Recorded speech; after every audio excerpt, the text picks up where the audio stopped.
What is going on? Are we live? Are we doing the thing right now? Yes, it's still there. What can I say? You know, just that's what happens when, you know, crazy Blu-rays attack. But hey, it's not about that. Today, it's the UAP hearing, and we're all set up. We're ready to go. We're waiting along with let's update this. Let's see. 9,000 people waiting for the live stream. So please tell me if everything is working. Can you can see all the things, right? And don't worry, we'll blow this up full screen when it's ready. It won't let me for some reason. But so yeah, it's happening. Martin, welcome. Of course, Ninjinzu was up here first. But let's be honest, Ricky had some comments yesterday, but for some reason YouTube deleted them. But today, Ninjinzu was first. Welcome, Ninjinzu. And of course, Ricky, hi, Martin. So here's the thing. This is the UAPs, the UFOs, right? There's going to be at least what was announced was 4 different people that are going to be talking about UFOs, UAPs, unidentified anomalous phenomena is what they call them now. They're not called UFOs anymore because UAPs cover what's in the air and what's in the sea. Because there's going to be a Rear Admiral, Tim Gallaudet, is going to be talking. And when he was in the Navy, he experienced some USOs. So, stuff in the water. So, look, here's the thing. There's a lot of stuff where it's like, I don't know. I don't know if we're actually going to get any new information or if it's just going to be rehashing. Is it going to be, oh yeah, well this guy told me this, or are we going to actually get some, some firsthand knowledge, some firsthand information? I don't know. But that's why we're here. Because the world could break today because of what we're going to see. But I don't know.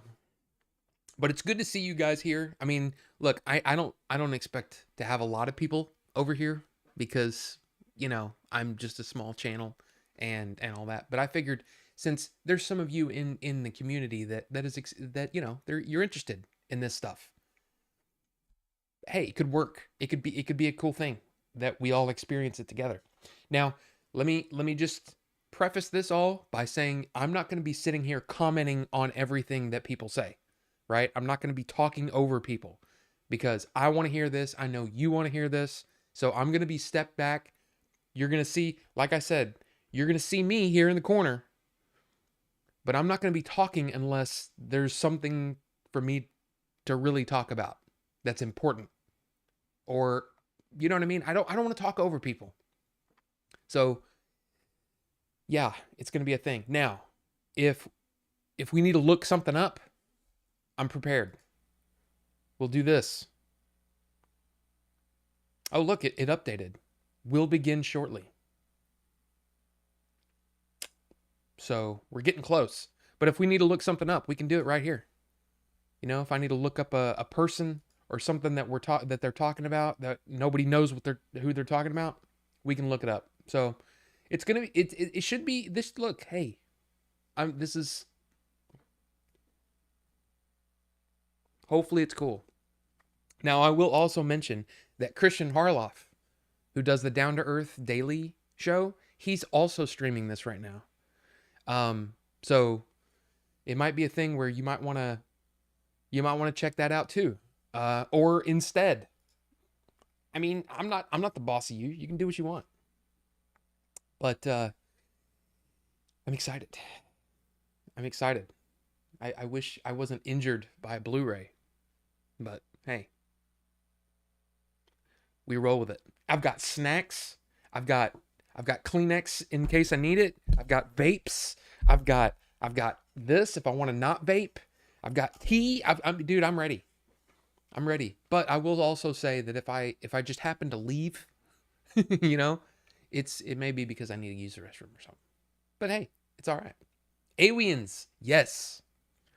We all know aliens are in the ocean because of the abyss. Too true. Too true, Ricky. Too true. You'll stick around as much as you can, Martin. Well, hey, I just watched Wicked Game. So everybody check out Martin if you want to hear him do some covers over there. And, you know, whatever else he's doing. Martin, by the way, did the music for Adventures in Game Chasing. And it's Secret Galaxy, right? You've been doing music for those guys, too. So, Martin, everybody. Martin's awesome. All Jim Cameron movies are real life canon. I don't know about that. But, hey. Maybe there are some blue aliens out there with their thing that they can hook up into animals and shit. I don't know. And welcome, Bucho. Good to see you too. Good to see you too. Hey man, I just hope we have some fun here. You know? I don't really want to see aliens. But hey, if a wild Bucho appears every now and then, why not? Good to see you guys. It's good to see you guys. Oh, you're welcome. You're welcome, Martin. Of course. Of course. Of course. But yeah, I've even got some granola. If I get hungry. I'm ready, man. This is probably going to be about 2 hours. That's how long last year's was. But we'll see. We'll see how it goes. Let's see how if this is updating here. 88:55 now. Okay, that's weird. Okay.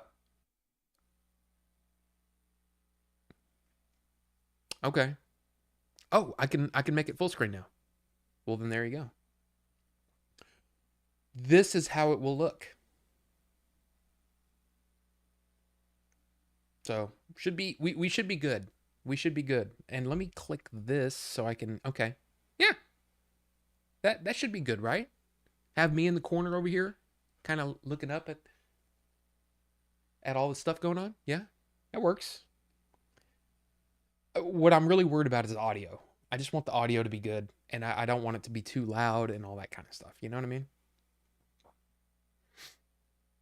Let's see. He's gonna do them all at the same time. No, I don't need to do everything, but I'm almost out of this one, so that's why I brought it back up. This liquid's almost done. It's remember the peanut butter one? It's really good. Peanut butter is almost out, and I gotta say, the what do you call it? The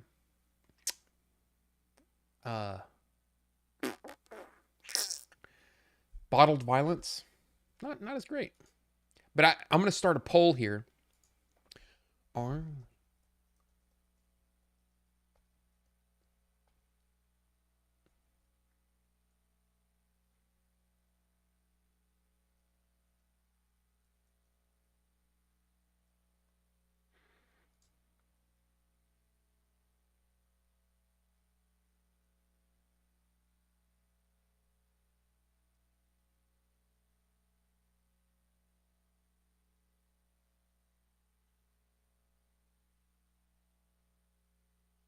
Oh, I can't do that.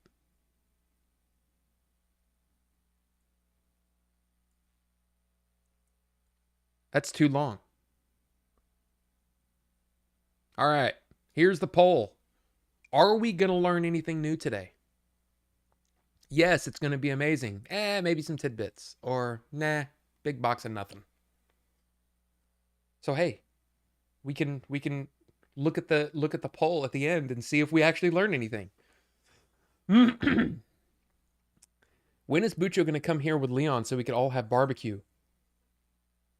That would be amazing. That would be amazing. That would be really cool. But, you know, it's hard to get here from New Zealand. It's at least 45 minutes to get here from New Zealand. I'm pretty sure. I'm pretty sure that is an accurate statement, that it's at least 45 minutes. I don't know. 45 seconds. Well, I mean, we don't live in the Star Trek times, unfortunately. That's the problem. live in Star Trek times. But New Zealand to here, 1 hour, I think. Oh, well, okay. Well, you want to get more technical, and get closer than me, then go ahead, Martin. But here, look, I'm going to put this here, and I'm going to go get some water, because I have my tea, my morning tea. But I feel like I'm going to need more water. So, what is this?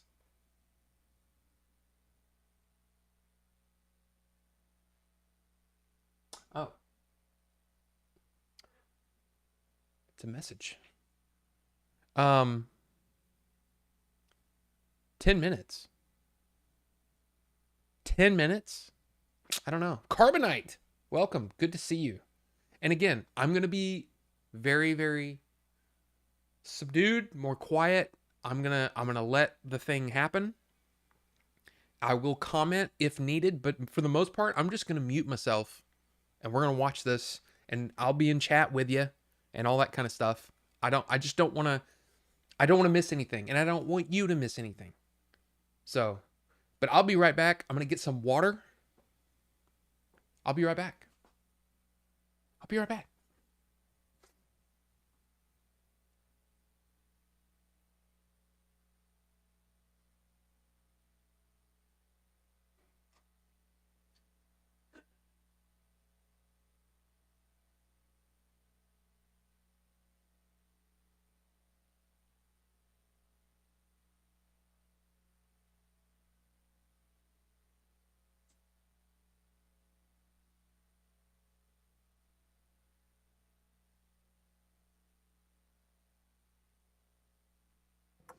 Sound check. 1, 2, 3.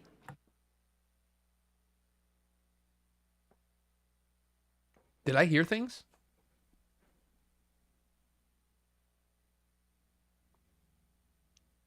I think someone was doing an audio test.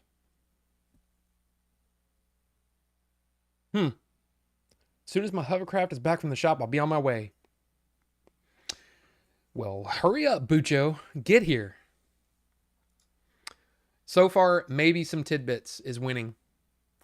I think so. Maybe some tidbits, but I don't think we're going to get a whole lot. But it is going to be interesting because Tim Gallaudet, some of his things to say this in front of Congress and all that stuff, the world, it could be really interesting. But we'll see. I kind of think, there's times when I think it's probably just going to be a big box of nothing, but who knows? They did a sound check. Okay. Sound is good. Good.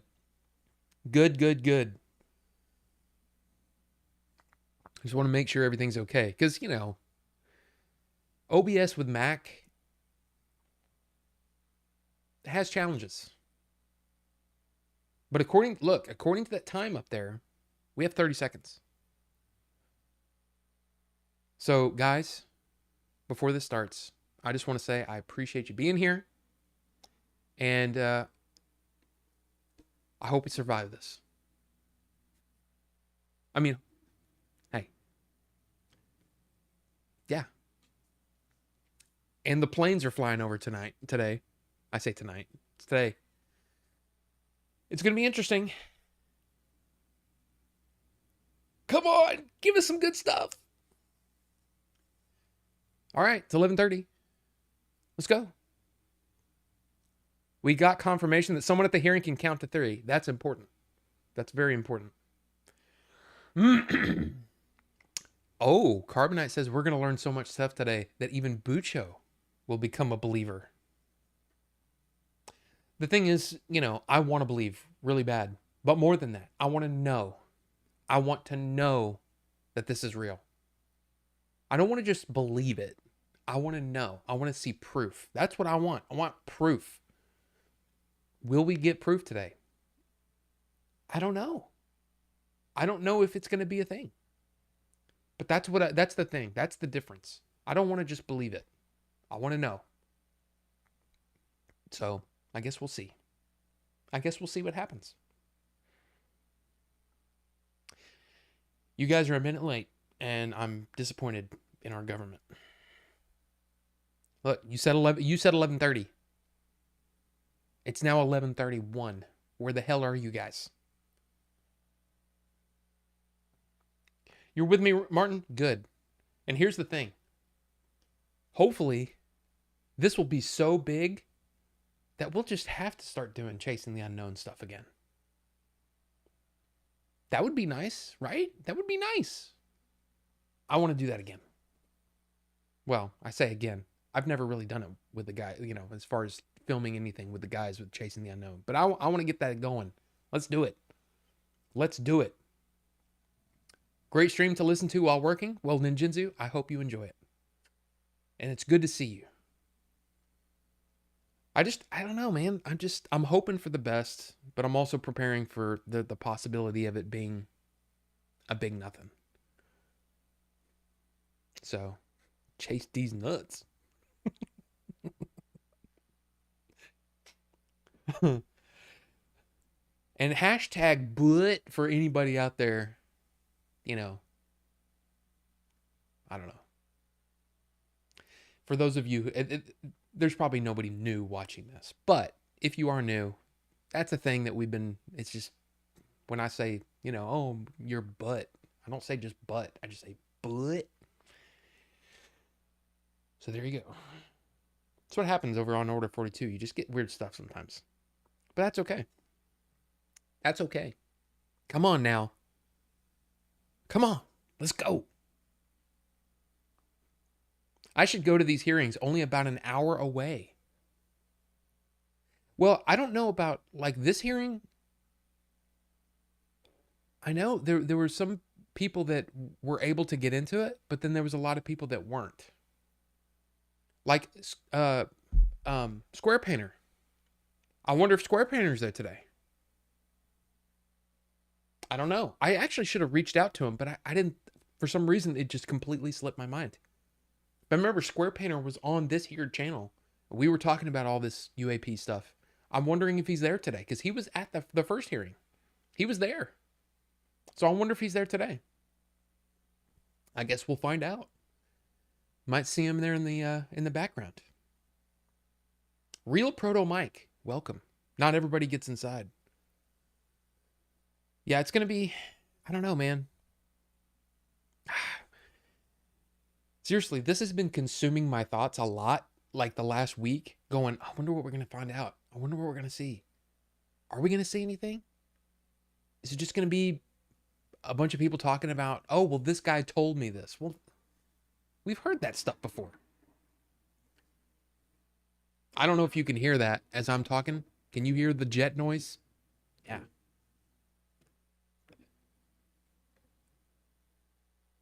I hear two. And they're booking it. Right over the house. Hey, that's what happens when you live near an air base. But hey, we're in it together. We're in it together today. Hopefully, we'll learn something. I don't know. It's gonna be interesting. A UFO airbase? No. Although, I live about 30, 45 minutes away from Carswell Air Force Base, where, if you know that picture, let's see. Oops. Did you hear? Yeah, you heard that.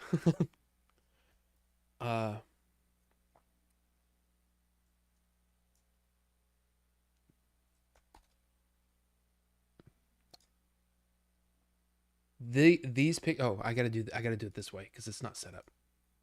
So these pictures, right? After the whole Roswell incident and people were doing that, these pictures were taken at Carswell. So, I don't know. Yeah. But yeah, I live from that Air Force Base. I live about 40 minutes away. So there you go. The that picture of him holding up the balloon, going like, seriously, this is what we're going with. I love that picture. Oh, it's that one. Which, let's see. It's that one there. The look on his face is so like, what? Let's see if I can do this. Ah, there you go. He's like, what is this? Come on, guys. Are you serious? But that's it. That is it. Okay. 7 minutes late? Seriously, guys? Come on. We got people waiting. I'm actually curious. Wow. 25,000 people watching now. Wow. 25,000 people watching. This could be good. That's what happens when you live near the highway to the danger zone. That's true. That is true, Bucho. I think they contacted someone and made a deal to be secret and working with someone. I mean, Ninjinzu, you're not wrong. I don't think you're wrong. All I know is, or because I don't really know anything when it comes to this, I believe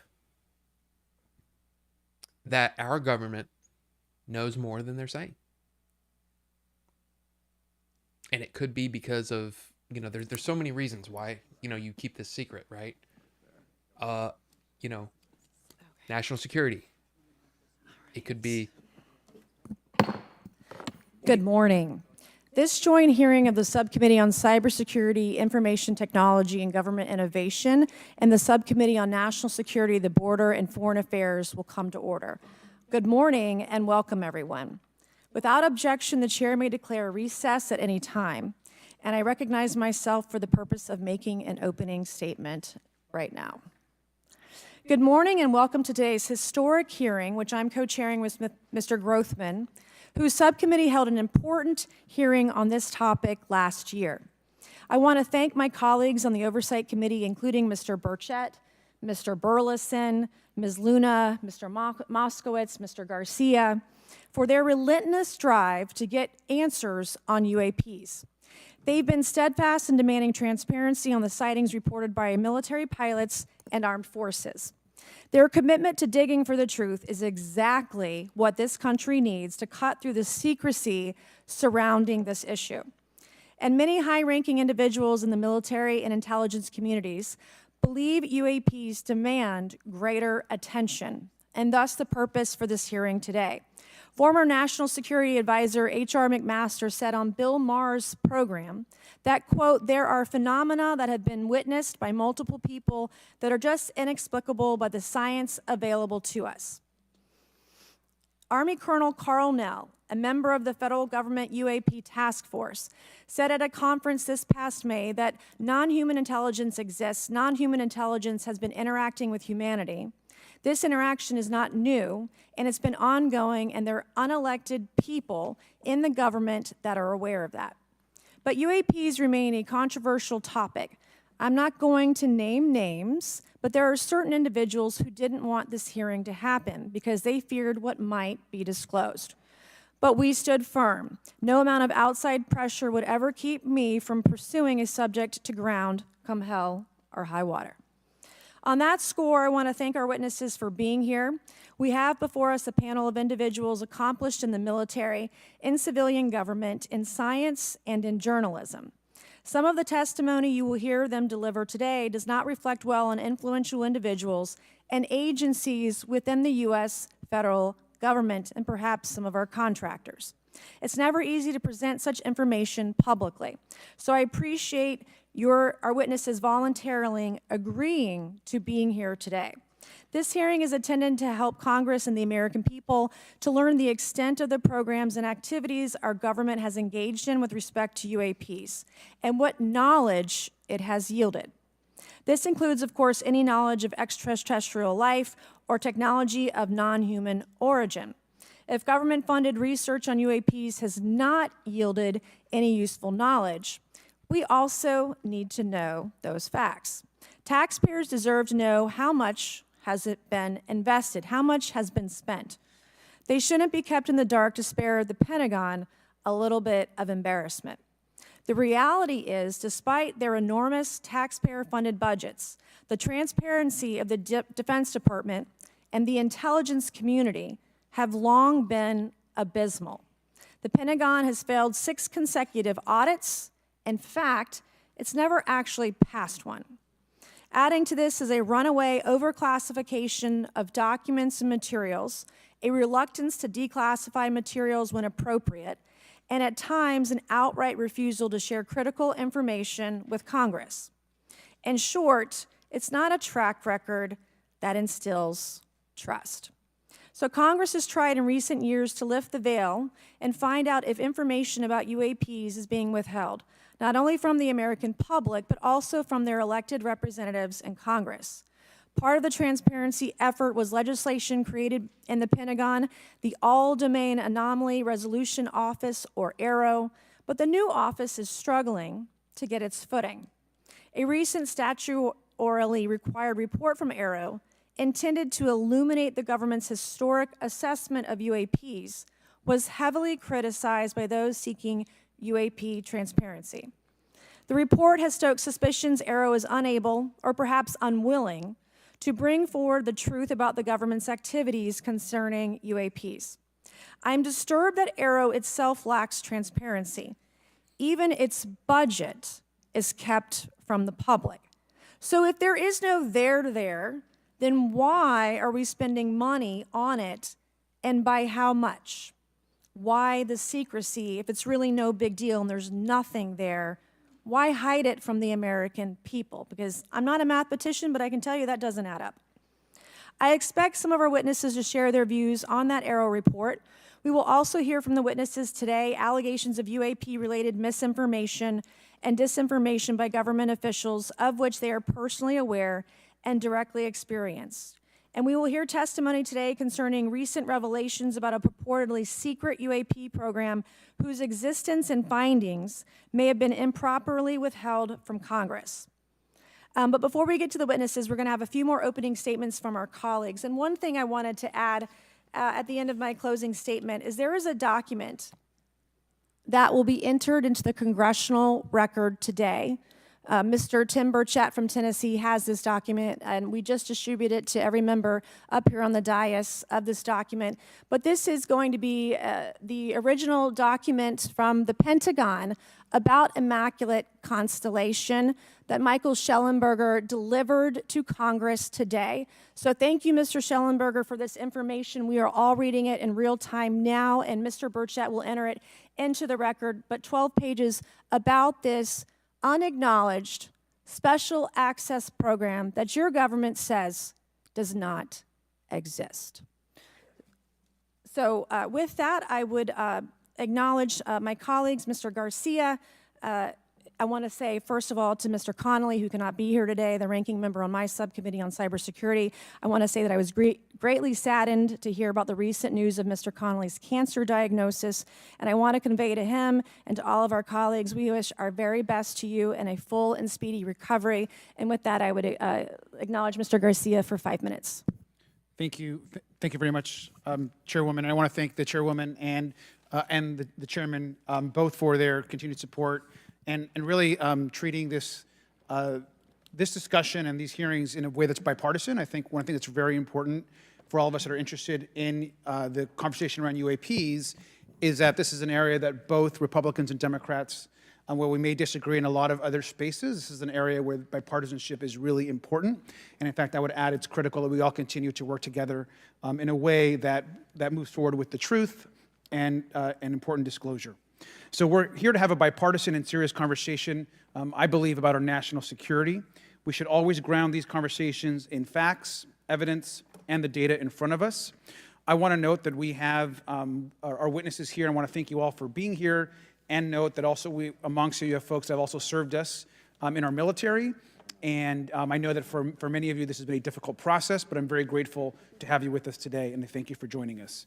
I also want to note that today's hearing builds on a quite, I think, also historic public hearing that we had many months ago that Mr. Grothman and others helped lead in this very same hearing room where I believe we began a really important public conversation about UAPs. And so I want to thank him for that, and I especially want to thank Chairwoman Mace for her continued advocacy on this topic.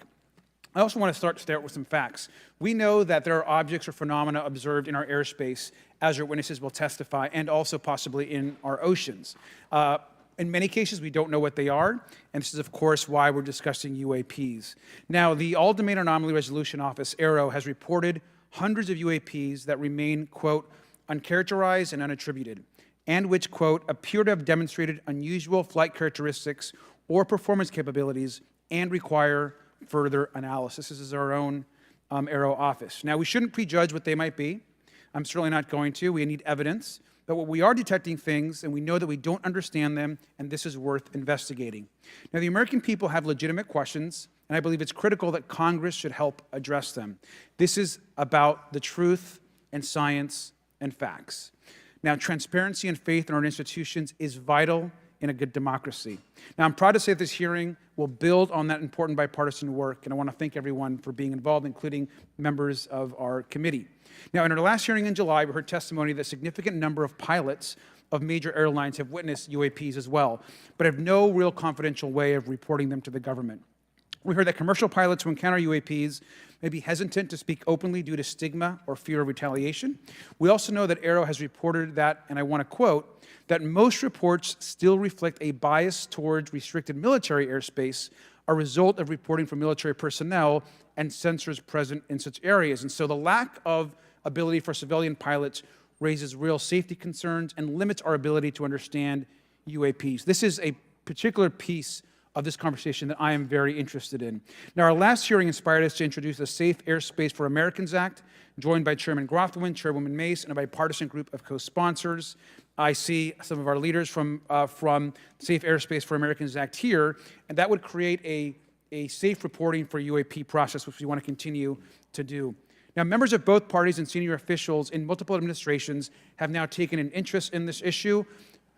Mainstream media, in many cases, are beginning to take more of an interest in this issue, and we should all be proud to carry that work and build confidence for the American people. I believe we can always be more transparent. To me, this hearing and others are simply about the truth and getting to the facts of what these UAPs actually are.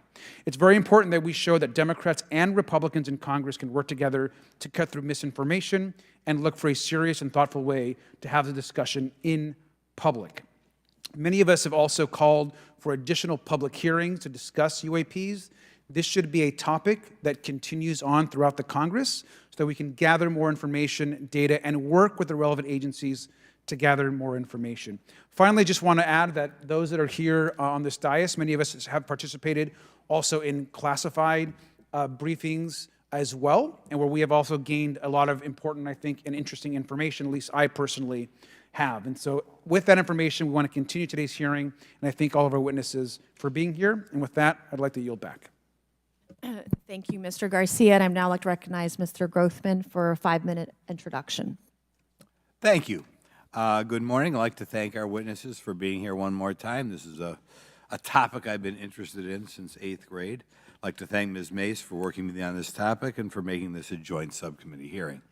Last year, the Subcommittee on National Security, the Border and Foreign Affairs held an historic hearing to understand the potential national security risk of unidentified anomalous phenomena, or UAPs. We heard from former Navy Commander David Fravor, who shared firsthand experience with a UAP he engaged while on duty in the Pacific. We learned from David Gresh, a former member of the intelligence community, who revealed the supposed existence of secret government programs hidden from congressional oversight. Additionally, former military pilot Ryan Graves informed us of the limited ways in which the military and commercial pilots can report UAP sightings. Since that last hearings, I've led several briefings with government agencies to deepen my understanding with these issues. First, the Department of Defense Inspector General's Office informed us that the Department of Defense does not have a streamlined process for service members to report UAP activity. Since then, the Joint Chiefs have implemented standards for UAP reporting across the services. The Intelligence Community Inspector General informed us that whistleblowers often fear retaliation for reporting mismanagement of highly sensitive government projects or information. Finally, AARO has expressed to the committee that, like any other federal government agency, it's faced challenges in its establishment, specifically in hiring staff to manage UAP historical records and coordinating with other federal agencies. While these agencies have been helpful to us in understanding the challenges that come from collecting UAP data, none of them have been able to substantiate the claims made at this hearing last year by David Grush. Despite our committee members endlessly questioning these agencies inside and outside of a SCIF. I hope our witnesses today will be able to provide evidence and content that is worthwhile to our pursuits of eliminating government waste and increasing transparency. To help alleviate some of the roadblocks, I'm supportive of measures that were included in last year's National Defense Authorization Act to increase transparency and improve record-keeping measures when it comes to UAPs. But I believe there's still more work to go. I co-led the Safe Airspace for Americans Act with Ranking Member Garcia, which requires the Federal Aviation Administration to develop procedures to collect UAP data from civilian aviators. I look forward to working with members of Congress to see that this legislation and other UAP legislation crosses the finish line. I'm deeply alarmed by the reporting of the massive drone swarm that flew over Langley Air Force Base in Virginia last December. Langley is the home of the 1st Fighter Wing, which maintains half of the F-22s in the U.S. Air Force inventory. Reports of this incident indicate these drones were roughly 20 feet long, flying more than 100 miles an hour at an altitude of over 3,000 feet. Yet the origin of these drones and their operators remains a mystery. This incident and other sightings near sensitive military installations highlights the complexity of the UAP challenge facing our intelligence, defense, and homeland security committees. Whether these phenomena are the result of foreign adversaries developing advanced technologies or something else entirely, we must take them seriously, investigate them thoroughly, and assess their implications on national defense. The repeated UAP sightings around sensitive military sites underscores the need for innovative defensive strategies beyond traditional measures. They also highlight the urgent need for updated policies to address emerging threats as well as more effective interagency cooperation and intelligence sharing. However, none of this is going to be possible without transparency. For far too long, critical information about UAPs has been either classified or ignored, leaving the American public and key congressmen without clarity needed to make informed decisions. Declassifying reports and fostering a more open dialogue about UAPs will not only increase the public trust, but also encourage collaboration between government, the scientific community, and our allies. Quite frankly, there's been things that have been kept secret that is, I think, old enough that there is no reason it shouldn't be released, regardless of any so-called, private information. A transparent approach will allow us to share insights, identify patterns, and develop new strategic defenses. As we continue to investigate these phenomena, we must do so with a mindset of protecting our country, advancing scientific discovery, and upholding the trust of the American people, who right now I don't think have trust, and it's just obvious I don't have trust. We cannot shy away from the unknown, especially when the stakes are so high. I look forward to discussing these matters with the witnesses today. I'm hopeful we can learn from the testimony and come out of this hearing with actionable ideas to advance UAP transparency. Actually, the idea is just to say, in my mind, go back 15 years and everything has to be released. I'm hopeful that we can learn from their testimony and come out of this hearing. And with that, I yield back. Thank you. I will now recognize Mr. Moskowitz for a 5-minute introduction. Thank you, Chairwoman. Good morning, everyone. I first want to thank the chairs and ranking members for holding the hearing today on this topic and, again, having a second hearing. I want to thank the witnesses for coming forward today to share your expertise on UAPs and the need to build trust through transparency. But first, I want to mention, you might be wondering why Chairman Comer has allowed me to be a ranking member today, but it's really only because our dear friend, Jerry Connolly, is not here. As Chairwoman Mace mentioned, he was diagnosed with esophageal cancer, and all of us on this committee know know Jerry, and he's a fighter, and we're praying for him and hoping for his speedy recovery. So today's hearing marks this committee's second meeting dedicated to UAP transparency. I was pleased, as I know all of us are, on the bipartisanship that existed in last year's hearing, and even though we can't talk about what happens in the classified settings, the bipartisanship that has existed in those settings with the questions members have asked. Last year's hearing was a great example of open dialogue about UAPs, and we must remain committed to sharing information with the American people. And I think you see that commitment based on the people here and the commitment across the political spectrum. I personally have worked with multiple members of this committee, but I want to particularly thank Congressman Burchett, Mace, Luna, and Garcia for working on bipartisan pieces of legislation. In recent years, Congress has taken numerous bipartisan steps towards greater transparency. In 2022, in the NDAA, we created the All-Domain Anomaly Resolution Office to investigate unidentified flying objects. Following Aero, along with ODNI, released an unclassified report on UAP sightings. Of the 366 sightings included in the report, 171 remain uncharacterized, with some of these appearing to have demonstrated unusual flight characteristics or performance capabilities. That's a nice way of saying we don't want to tell you what they are.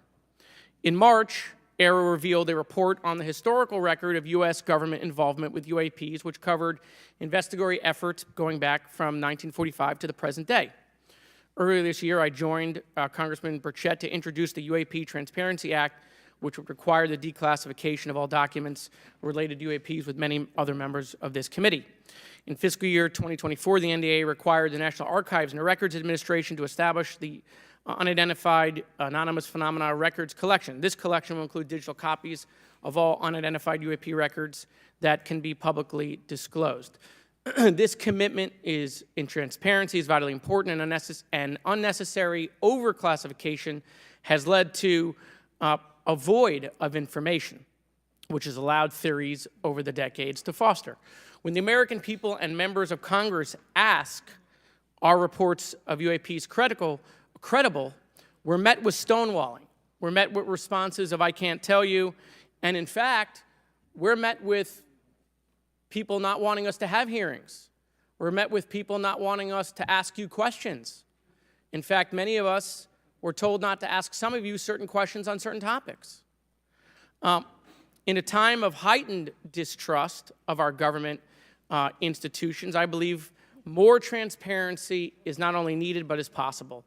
And obviously, we can respect national security limits, but we also have to provide our constituents with the information and oversight that they have tasked us for. As part of this, government agencies must maintain open lines of communication with members of Congress. And there are regular questions that Americans have. What are UAPs? Are they real? Are they ours? How has this technology been developed? How do they get funded? Right? And now we've seen this has gone from a long time ago where you could discredit people because it's some guy living in a Winnebago. You're able to see people now, these are pilots, these are military, these are folks with serious backgrounds. This has changed the face of this because now we have video. People will have questions. We know there are advanced technology programs. Almost 15 years ago, one of those came out of Area 51. Proof. To go after Osama bin Laden. And the only reason we know about that is because one of those helicopters was downed. Americans have questions about whistleblowers who have come forward to talk about retribution. And so I want to thank everyone for being involved today on trying to get more transparency. This has been bipartisan, bicameral, and as we get into a new administration, the president-elect has talked about opportunities to declassify information on UAPs, and I hope he lives up to that promise. And with that, I yield back. Okay, thank you, Mr. Moskowitz. And I would now, committee staff asked me to go ahead and I will do it, to enter into the congressional record this 12-page document that Michael Shellenberger brought today that describes the Immaculate Constellation government program. So we will do that now. Every member up here has a copy of it. The first section talks about the unacknowledged special access program called Immaculate Constellation, and the second section about USG imagery intelligence. And Representative Luna just told me if I say Immaculate Constellation, I'll be on some list. Maybe a FISA warrant, so come at me, bro, I guess. But without objection, entered in the record. All right, so next we will introduce our witnesses for today's hearing. Thank you so much for being here. Our first witness is retired Rear Admiral Tim Gallaudet, who retired from the U.S. Navy and is now the Chief Executive Officer at Ocean STL Consulting. Our second witness is Mr. Lou Elizondo, a former Department of Defense official and author of a recent bestseller book about UAPs. Our third witness is Mr. Michael Shellenberger, founder of the newsletter Public and author of a recent journalistic piece about special access programs, including one widely identified as Immaculate Constellation. I swear the staff wants me on a list. Okay. And our last witness today is Mr. Michael Gold, a former NASA official who is also a member of the NASA UAP Independent Study Team. Welcome, everyone. We are pleased to have you today. Pursuant to Committee Rule 9G, the witnesses will please stand and raise your right hands. This is where it gets real. Do you solemnly swear to affirm that the testimony that you are about to give is the truth, the whole truth, and nothing but the truth, so help you God? Let the record show that the witnesses all answered in the affirmative. We appreciate all of you being here today and look forward to your testimony. Let me remind the witnesses that we have read your written statements and they will appear in full in the hearing record. You guys may be seated. Please limit your oral statements to 5 minutes. As a reminder, please press the button in front of you so the microphone is turned on so that everyone in the room, members included, can hear you. When you begin to speak, the light in front of you will turn green. After 4 minutes, the light will turn yellow. When the red light comes on, your 5 minutes has expired, and we would ask that you please wrap it up. So I will first recognize Rear Admiral Gallaudet to please begin your opening remarks. Thank you, Chairwoman Mace, Chairman Grothman, Ranking Members Connolly and Garcia, and members of the committee.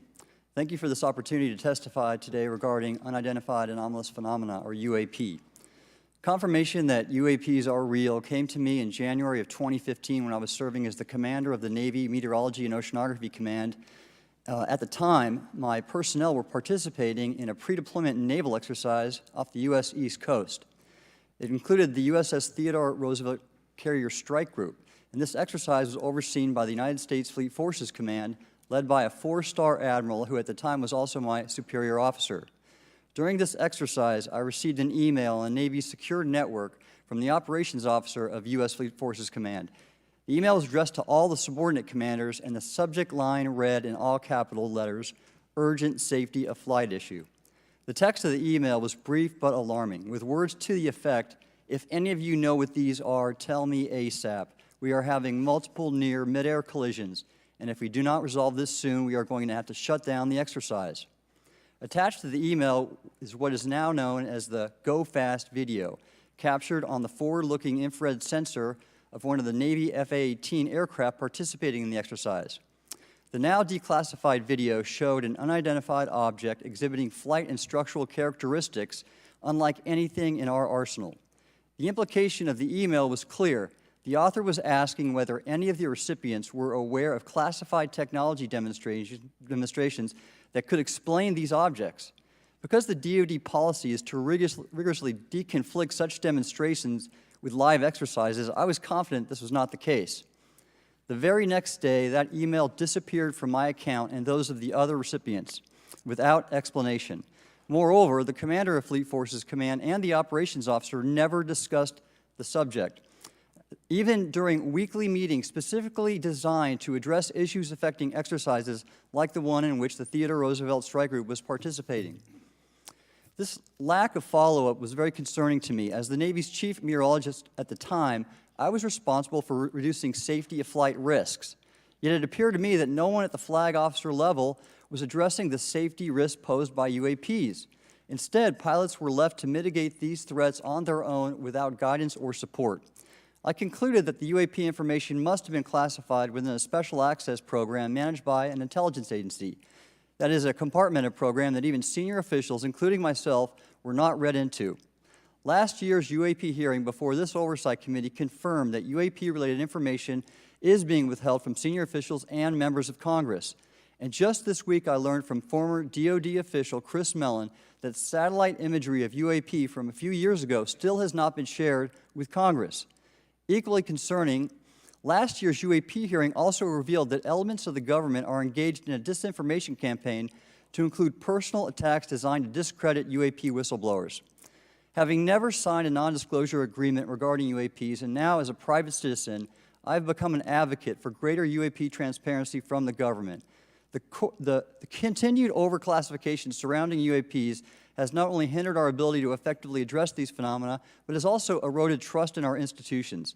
While I applaud previous bipartisan legislation passed by Congress concerning UAPs, a more comprehensive approach is needed to address the broader implication of UAP on public safety and national security, as well as the socioeconomic opportunities that open UAP research could unlock. Therefore, I recommend Congress take the following action, which I believe will receive bipartisan support. First, establish robust oversight of the executive branch's management of UAP information by directing key officials, beginning with the director of the DoD's All-Domain Anomaly Resolution Office, to provide comprehensive briefings on what the government knows about UAP and does not know. Two, enact the provisions of the UAP Disclosure Act that establish a UAP Records Review Board to ensure independent oversight, transparency, and accountability in the government's handling of UAP information. And three, strengthen the UAP Disclosure Act and future reauthorizations with provisions that mandate a whole-of-government approach to addressing UAP.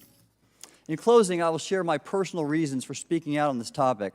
First, as a former science agency leader, having led the National Oceanic and Atmospheric Administration, I've always sought the truth in human knowledge and thought. Now that we know UAP are interacting with humanity, and these include unidentified submerged objects in the ocean, we should not turn a blind eye, but instead boldly face this new reality and learn from it. Additionally, at a time when leaders in government leave much to be desired, I feel obligated to show moral leadership on this issue of UAP disclosure by validating the credibility of the courageous men and women who have come out as witnesses and whistleblowers to expose the truth. My speaking out has encouraged others to do the same, and it's my hope over time that a number of your constituents will want to know the truth and about UAP, and this number will increase to such an extent that the congressional action I have just recommended will become inevitable. Thank you, and I look forward to your questions. Thank you. I will now recognize Mr. Elizondo for his opening statement.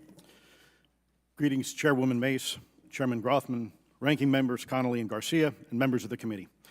It is my honor and privilege to testify before you on the issue of unidentified anomalous phenomenon, formerly known as UFOs. On behalf of our brave men and women in uniform and across the intelligence community, as well as my fellow Americans who have awaited this day, thank you for your leadership on this important matter. Let me be clear, UAP are real. Advanced technologies not made by our government or any other government are monitoring sensitive military installations around the globe. Furthermore, the U.S. is in possession of UAP technologies, as are some of our adversaries.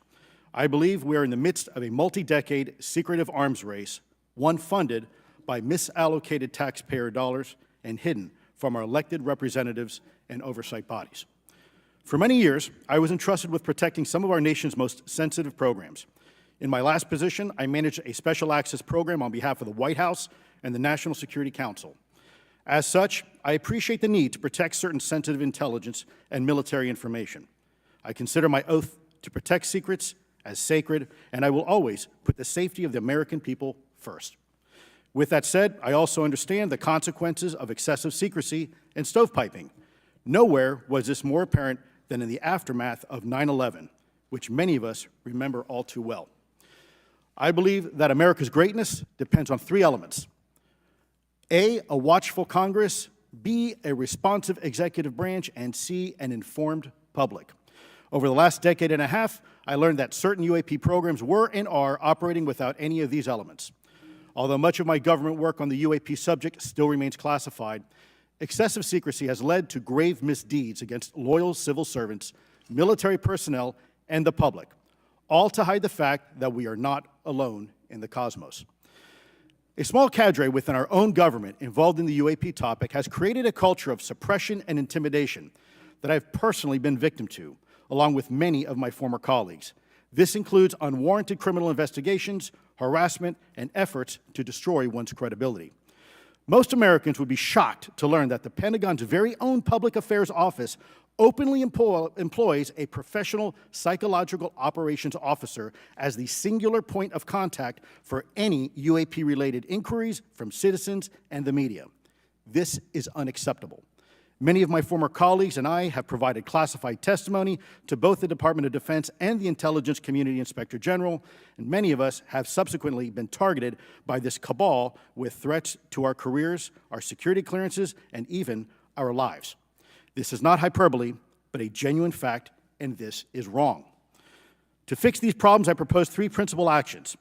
First, Congress and the President should create a single point of contact responsible for a whole-of-government approach to the UAP issue.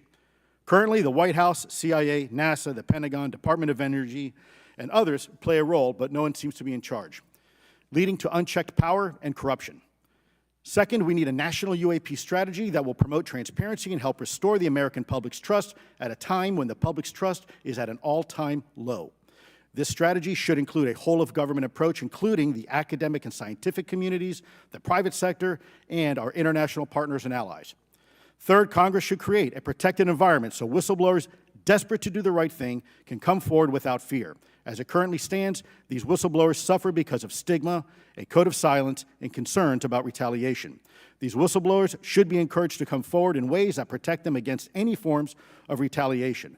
Policies and procedures should ensure that protection, and for those who refuse to cooperate, it is up to the members of this committee and the other lawmakers to wield their subpoena power against hostile witnesses and prevent additional government funding to those UAP efforts that remain hidden from congressional oversight. In closing, we as Americans have never been afraid of a challenge. In fact, we thrive on them, whether it's eradicating polio or going to the moon. We don't run from a challenge, we take it head on. To the incoming administration and Congress, I say to you, we need immediate public transparency, and this hearing is an important step on that journey. If we approach the UAP topic in the same way as we as Americans have met other challenges, we can restore our faith in our government institutions. Together, we can usher in a new era of accountable government and scientific discovery. I believe that we as Americans can handle the truth, and I also believe the world deserves the truth. Thank you, esteemed members of Congress, for your time today. It is profoundly appreciated by many. Thank you. I ask unanimous consent for Representatives Ogles of Tennessee and Boebert of Colorado to be waived onto the subcommittee for today's joint subcommittee hearing for the purpose of asking questions. Without objection, so ordered. I would now like to recognize Mr. Shellenberger for his introductory remarks. Chairwoman Mace, Chairman Grothman, Ranking Member Connolly, Ranking Member Garcia, members of the subcommittees, thank you for inviting my testimony. One of Congress's most important responsibilities is oversight of the executive branch in general and the military and intelligence community in particular. Unfortunately, there is a growing body of evidence that the U.S. government is not being transparent about what it knows about unidentified anomalous phenomena, and that elements within the military and the IC are in violation of their constitutional duty to notify Congress of their operations. President-elect Donald Trump and former President Barack Obama have both said that the government has information about UAPs that it has not released. There are other explanations for UAPs than that they represent a new form of life or non-human life. Current dominant alternative theories, including those put forward by AARO, are that UAPs are some kind of natural phenomena we don't yet understand, like ball lightning or plasma. They could also be part of some new U.S. or foreign government weapons programs, such as drones, aircraft, balloons, CGI, hoaxes, or birds. Whatever UAPs are, Congress must be informed, as must the people of the United States. We have a right to know what UAPs are, no matter what they are. However, we now have existing and former U.S. government officials who have told Congress that AARO and the Pentagon have broken the law by not revealing a significant body of information about UAPs, including military intelligence databases that have evidence of their existence as physical craft. One of those individuals is a current or former U.S. government official acting as a UAP whistleblower. This person has written a report. This is the report that says the executive branch has been managing UAP, NHI issues without congressional knowledge, oversight, or authorization for some time, quite possibly decades. Furthermore, these individuals have revealed the name of an active and highly secretive DoD Unacknowledged Special Access Program, or USAP. The source of that document told me, that the USAP is a strategic intelligence program that is part of the U.S. military family of longstanding, highly sensitive programs dealing with various aspects of the UAP problem. The new UAP whistleblower claims that the U.S. military and IC database includes videos and images taken using infrared, forward-looking infrared, full-motion video, and still photography. The report that was just shared with Congress says Immaculate Constellation serves as a central or parent USAP that consolidates observations of UAPs by both tasked and untasked collection platforms. Immaculate Constellation includes high-quality imagery intelligence and measurement and signature intelligence of UAPs, the whistleblower's report adds. The sources of this intelligence are a blend of directed and incidental collection capabilities, positioned in low Earth orbit, the upper atmosphere, as well as military and civilian aviation altitudes and maritime environments. The report to Congress details in detail various UAPs, including spheres, orbs, disks, saucers, ovals, triangles, boomerang, arrowhead, and irregular organic. The report describes various incidents found in the human intelligence databases. One involved orbs surrounding and forcing an F-22 out of its patrol area. In another incident, the crew of a Navy aircraft carrier watched a small orange-red sphere rapidly descend from a high altitude of 100 to 200 yards directly above the flight deck of the CVN, or aircraft carrier. And since my reporting on this Immaculate Constellation last month, another source came forward who told me that they saw a roughly 13-minute-long, high-definition, full-color video of a white orb UAP coming out of the ocean approximately 20 miles off the coast of Kuwait. It was filmed from a helicopter. Then halfway through the video, the person said the orb is joined by another orb that briefly comes into the frame from the left before rapidly moving again out of the frame.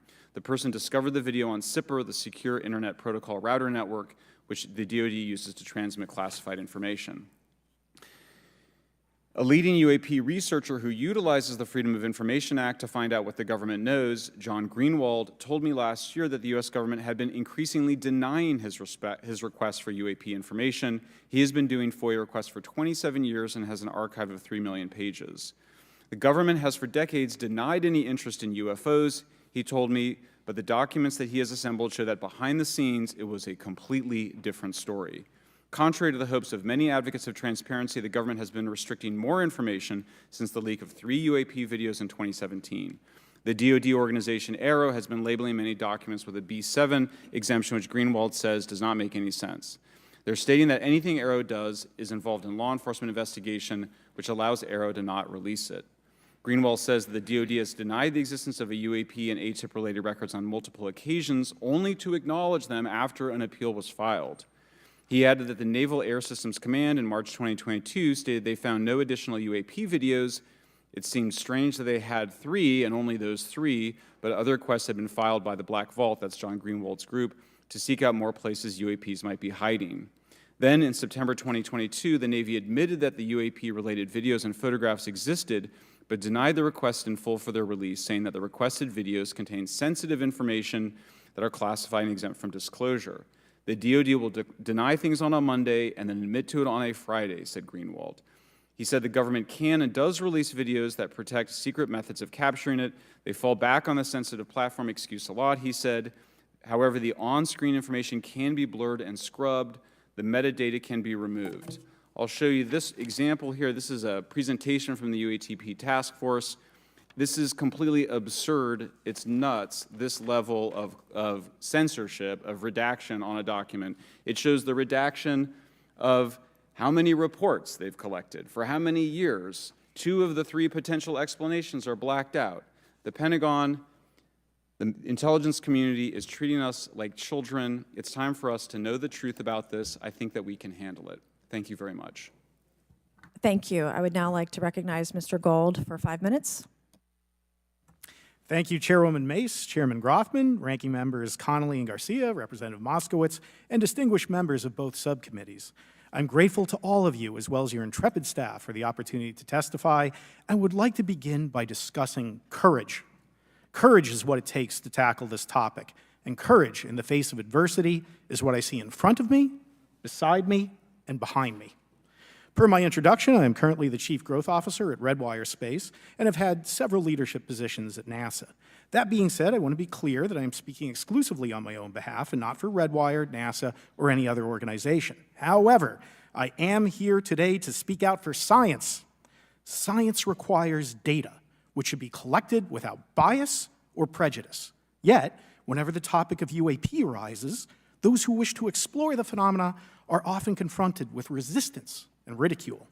For example, members of the NASA UAP independent study team, particularly those in academia, were mocked and even threatened for simply having the temerity to engage in the study of UAP. Our best tool for unlocking the mystery of UAP is science, but we cannot conduct a proper inquiry if the stigma is so overwhelming that just daring to be part of a NASA research team elicits such a vitriolic response. Therefore, one of the most important actions that can be taken relative to exposing the truth of UAP is to combat the stigma, and this is where I believe that NASA can be eminently helpful. The NASA brand is synonymous with hope, optimism, and credibility. If you were to take a walk down the National Mall, you would immediately see the NASA logo on t-shirts, hats, and bumper stickers. Few federal agencies enjoy this kind of popularity. I've never seen anyone wearing an Office of Personnel Management t-shirt, which is why NASA could play such an influential role. Specifically, NASA could, with relatively little cost and effort, host symposia on UAP, or even just participate in existing panels examining the topic. NASA personnel stepping forward and participating in such discussions would make a powerful statement to the scientific community that UAP should be taken seriously and researched accordingly.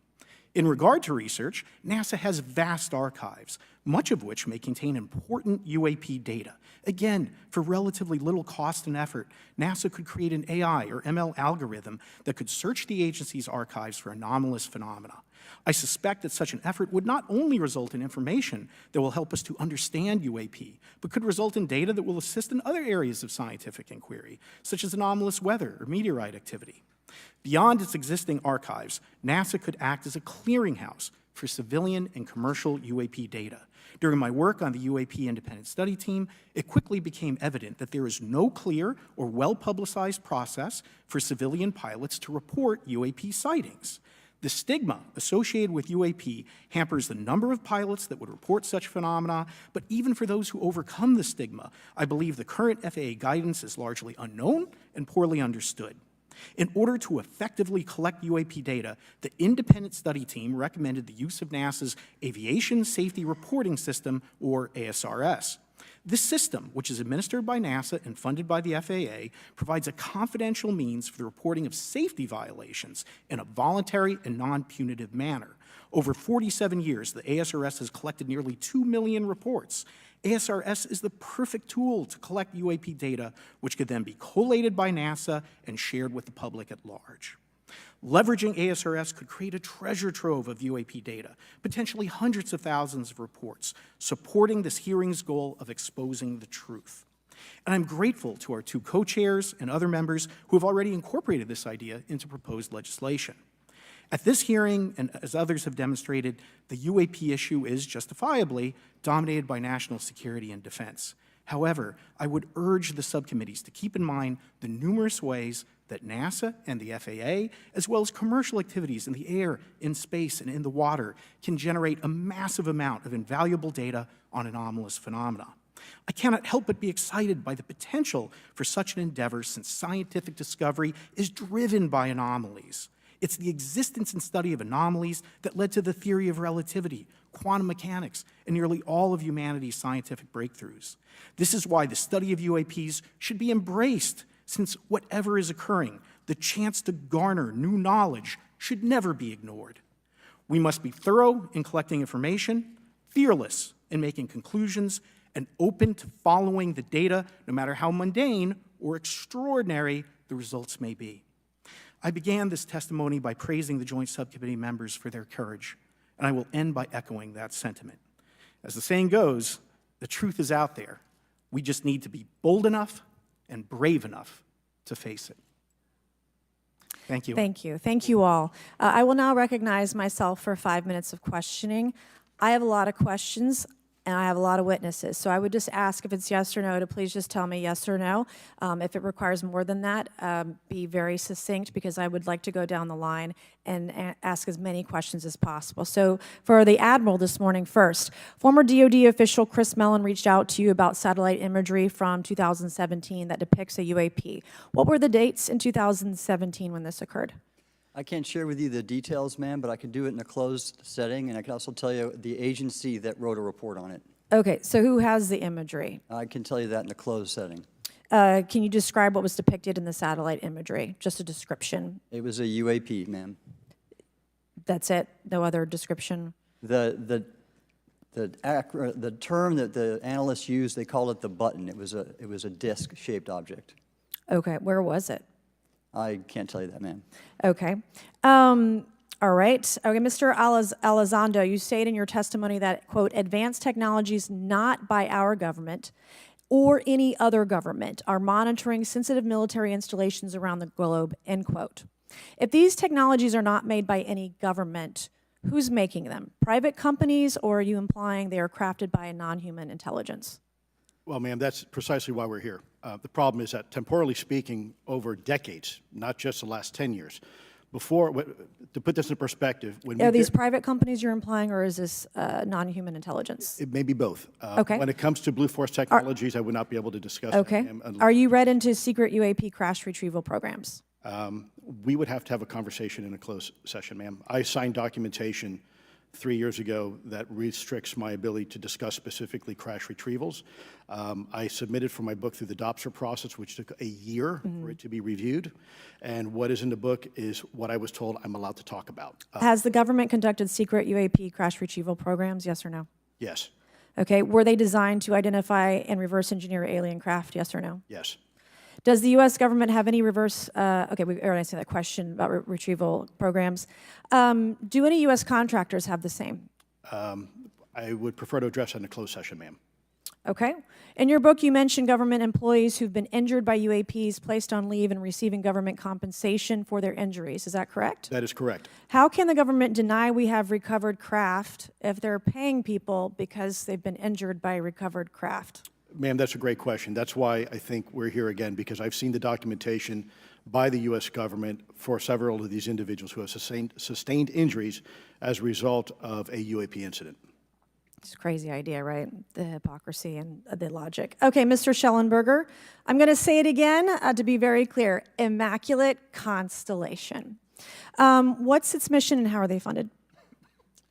Its mission is to, as I stated, its mission is to, it's an unacknowledged special access program. Its mission is to document UAPs. Okay, and do you, for your story and your report, do you have more than one credible source? I do. Sourcing, okay. I do. And then why do you believe your sources to be credible? How do you judge the veracity of the documentation you've been provided about this program? I checked the sources, and they are who they say they are. They are current or former government officials. Mm-hmm. I wanted to also add that I did not specify that they were Defense Department employees. I didn't specify the agency nor the gender. Would they have included non-government employees, people that aren't employed by the government? These are, I'm comfortable saying that these are government or previously government employees. Any of them currently employed by a private contractor or private contractors? I'd rather not say. Okay. What's the key takeaway, just a few seconds, about the Immaculate Constellation document you provided us today? I think that what the American people need to know is that the U.S. military and intelligence community are sitting on a huge amount of visual and other information, still photos, video photos, other sensor information, and they have for a very long time. And it's not those fuzzy photos and videos that we've been given. There's very clear high images, res, high resolution. How many visuals, graphics, videos, photos? I mean, I've been told hundreds, maybe thousands. I mean, I also wanted to say, because there was some conversation around concern around the revealing of these materials, revealing the source collections, but some of these are shot from helicopters using normal videos of oceans. I just think that's absurd that somehow you're going to be revealing some secret U.S. technology by revealing that you've photographed orbs off the coast of Kuwait. Okay, thank you. I have 8 seconds. Mr. Gold, did the NASA independent study team get briefed on what you call OSAP? very quickly. I flagged the Advanced Aerospace Weapon System Classification Program to our chair and our DFO. We did not get briefed, but I believe it is definitely worth looking into. That was probably the largest UAP review effort ever, and I think produced a lot of interest data, including revealing Nimitz. I don't know if my fellow witness Lou might want to, he did yeoman's work on it, might want to comment. Okay. All right, I'm going to turn to Mr. Moskowitz, who will be recognized for 5 minutes of questioning. Thank you, Madam Chairwoman. So, Mr. Gold, you gave a whole diatribe for a couple of minutes about UAPs, science, data collection, stigma. A lot of non-believers in all of this would just ask a very simple question. Why? Why is it so hard, right? Like, why are people, anytime they ask, why are they always thwarted? Why are they always judged? Why is they always have misinformation spread? Why is there always retribution? Why is it always met with an ear? What's the why? If it doesn't exist, why is it such a problem? I think if you go through the history of science, Representative, it is always difficult for breakthroughs and new information, regardless of whether it's UAP or any other kind of discovery. And in science, we're supposed to be open, but when you break with the orthodoxy of what's believed, whether it's Galileo saying that the Earth doesn't rotate or the Earth rotates around the sun or the sun doesn't rotate around the Earth, it's always challenging for new beliefs. And the more extraordinary those discoveries, the more extraordinary those new beliefs, it's very difficult. So I think this is natural. There's natural conservatism that when it comes to science, but this issue in particular has been very difficult where, again, even to attempt to study it becomes problematic. But every hearing like this, every news report, every video, documentaries, I was privileged to be a part of something Dan Fair is putting together. I think many of us have interviewed for it, documentary over 30 different government officials. Every brick in the wall will help get us closer to getting to the truth. I appreciate that. Mr. Elizondo, did I have that correct? Sir. I'm a recovering lawyer, so I'm going to put my hat on for a second. You said you signed a document. Love that. Who gave that to you? The U.S. government, sir. Okay, you have a copy of it? It is stored in a SCIF right now. I do not have possession of it. The U.S. government does. What department of the U.S. government gave you this document? I will say the Department of Defense. Unfortunately, I can't say in this forum much more than that. You specifically said the document said you can't talk about crash retrieval. Well, you know, you can't talk about Fight Club if there's no Fight Club. Correct. Okay, I'm just making an observation. Yes, sir. So that document that you signed, that you said exists, specifically said you can't talk about crash retrieval. Correct, sir. It was a limitation on what because already I'd been speaking publicly about the topic, and so the document said you can continue saying X, Y, Z, but you cannot discuss the topic When of you crash give retrievals. me the atmosphere of signing this document. You're in a room by yourself, I'm in a SCIF with a security officer, sir. just one-on-one. Anybody else? There may have been an assistant as well. It was in a SCIF within a Department of Defense facility. Give me your background real quick. My background is I went to school to study microbiology and immunology, entered into the U.S. Army, and after a very short stint in military intelligence, I became a counterintelligence special agent. As a civilian, later on I became a special agent in charge, running investigations in counterterrorism and counterespionage primarily, with some experience in counterinsurgency and counternarcotics. And then in 2009 timeframe, when I came back to the Pentagon after a tour with the Director of National Intelligence, I quickly became part of a program that was originally called OSAP that evolved into the program now called ATIP, which is where those videos that we now see, the Go Fast, the Gimbal, the FLIR, that was part of our effort, sir. Right. So you're not some conspiracy theorist. You actually have a legitimate background. Well, sir, I'm certainly not a conspiracy theorist. I'm fact-based, just a fact. So when you're in this room, I want to paint the picture of everybody. You're in this room, you're by yourself, you're in a SCIF, you're handed a document. How long is the document? It's about a page front and back. So basically, you have some things they call trigraphs, which I cannot, again, talk to. How long were you given to sign the document? As long as I needed, sir. And what if you didn't sign it? Well, I suspect there'd be repercussions. I wouldn't have access to certain information. Were you allowed to ask a lawyer, or weren't allowed to ask for a lawyer to review the document? It wasn't an option, but they probably wouldn't have allowed me to, because the document itself was pretty explicit about you have to be, wait, you're putting me in an interest, let me try to thread the needle here. there are certain documents that we have in the U.S. government that allow people to have access to certain programs, whether it's a special, and I'm going to be very generic here, whether it's a special access program or a controlled access program, SAP, CAP, whatnot. How many people have to sign that document? It depends how many people are going to get access to the information, sir. Okay. Last question. Doctor, real quick, can you tell us about the Omaha incident in greater detail? I've read your background, right? Some people would label you as a member of the deep state, since you worked in government for a long period of time. But can you tell us more about that incident? You've written a lot about that. I wrote a lot about incidents like it, Congressman, but that specific incident involved the USS Omaha, a littoral combat ship of the U.S. Navy operating off Southern California. I don't remember the exact date. It was within the last decade. And what the watchstanders on the bridge observed was a UAP, again, something that was aloft but had no observable exhaust or control surfaces. So it was something that couldn't be explained. And then they saw it enter the water from the atmosphere and going through the air-sea interface, and so thus exhibiting transmedium travel. Thank you. I yield back. Thank you. I'll now recognize Mr. Grothman for 5 minutes of questioning. Yeah, we'll start with Mr. Gallaudet.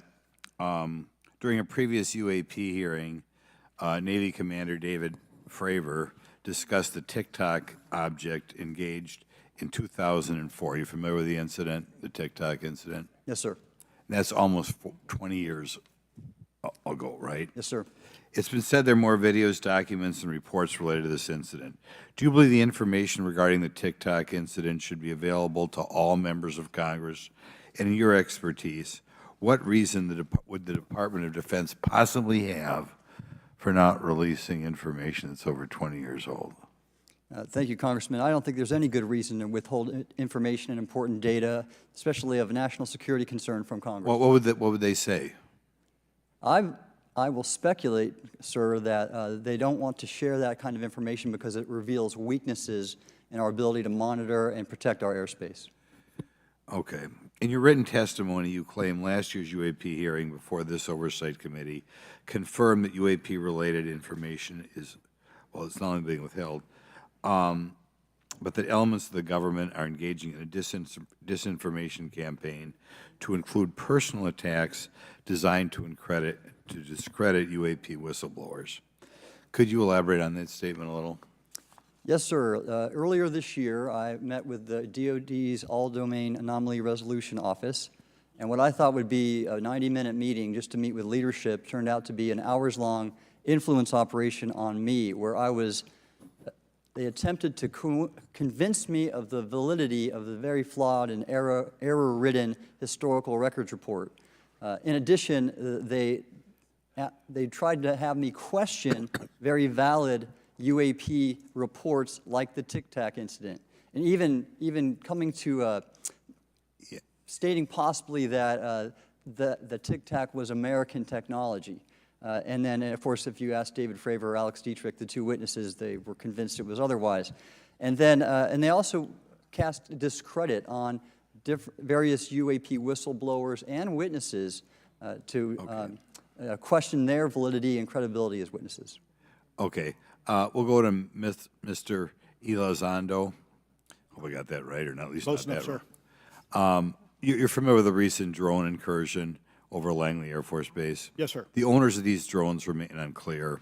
The U.S. military has not been able to give us in Congress an answer. Given your experience with the Department of Defense and the intelligence community, how frequently are UAP sightings over military installations?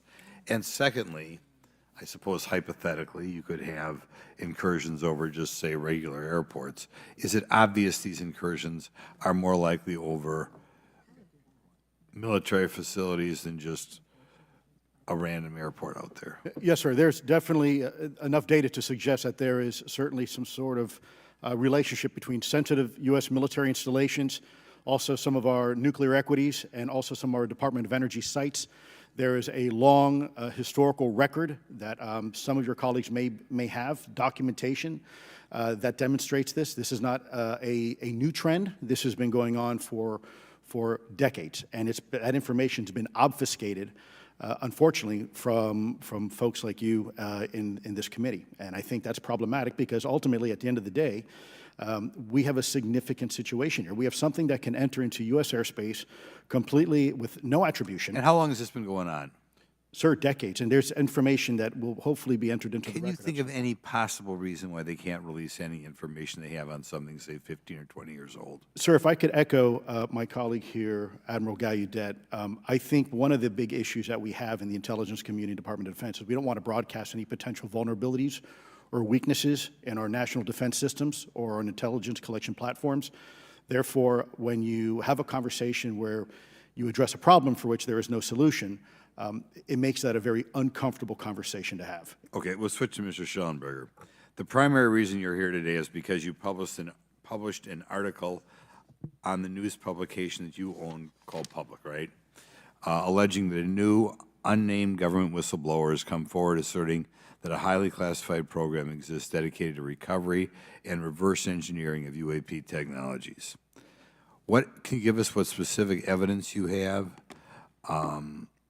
or that your source provided you to substantiate the claims about the existence of the Immaculate Constellation program?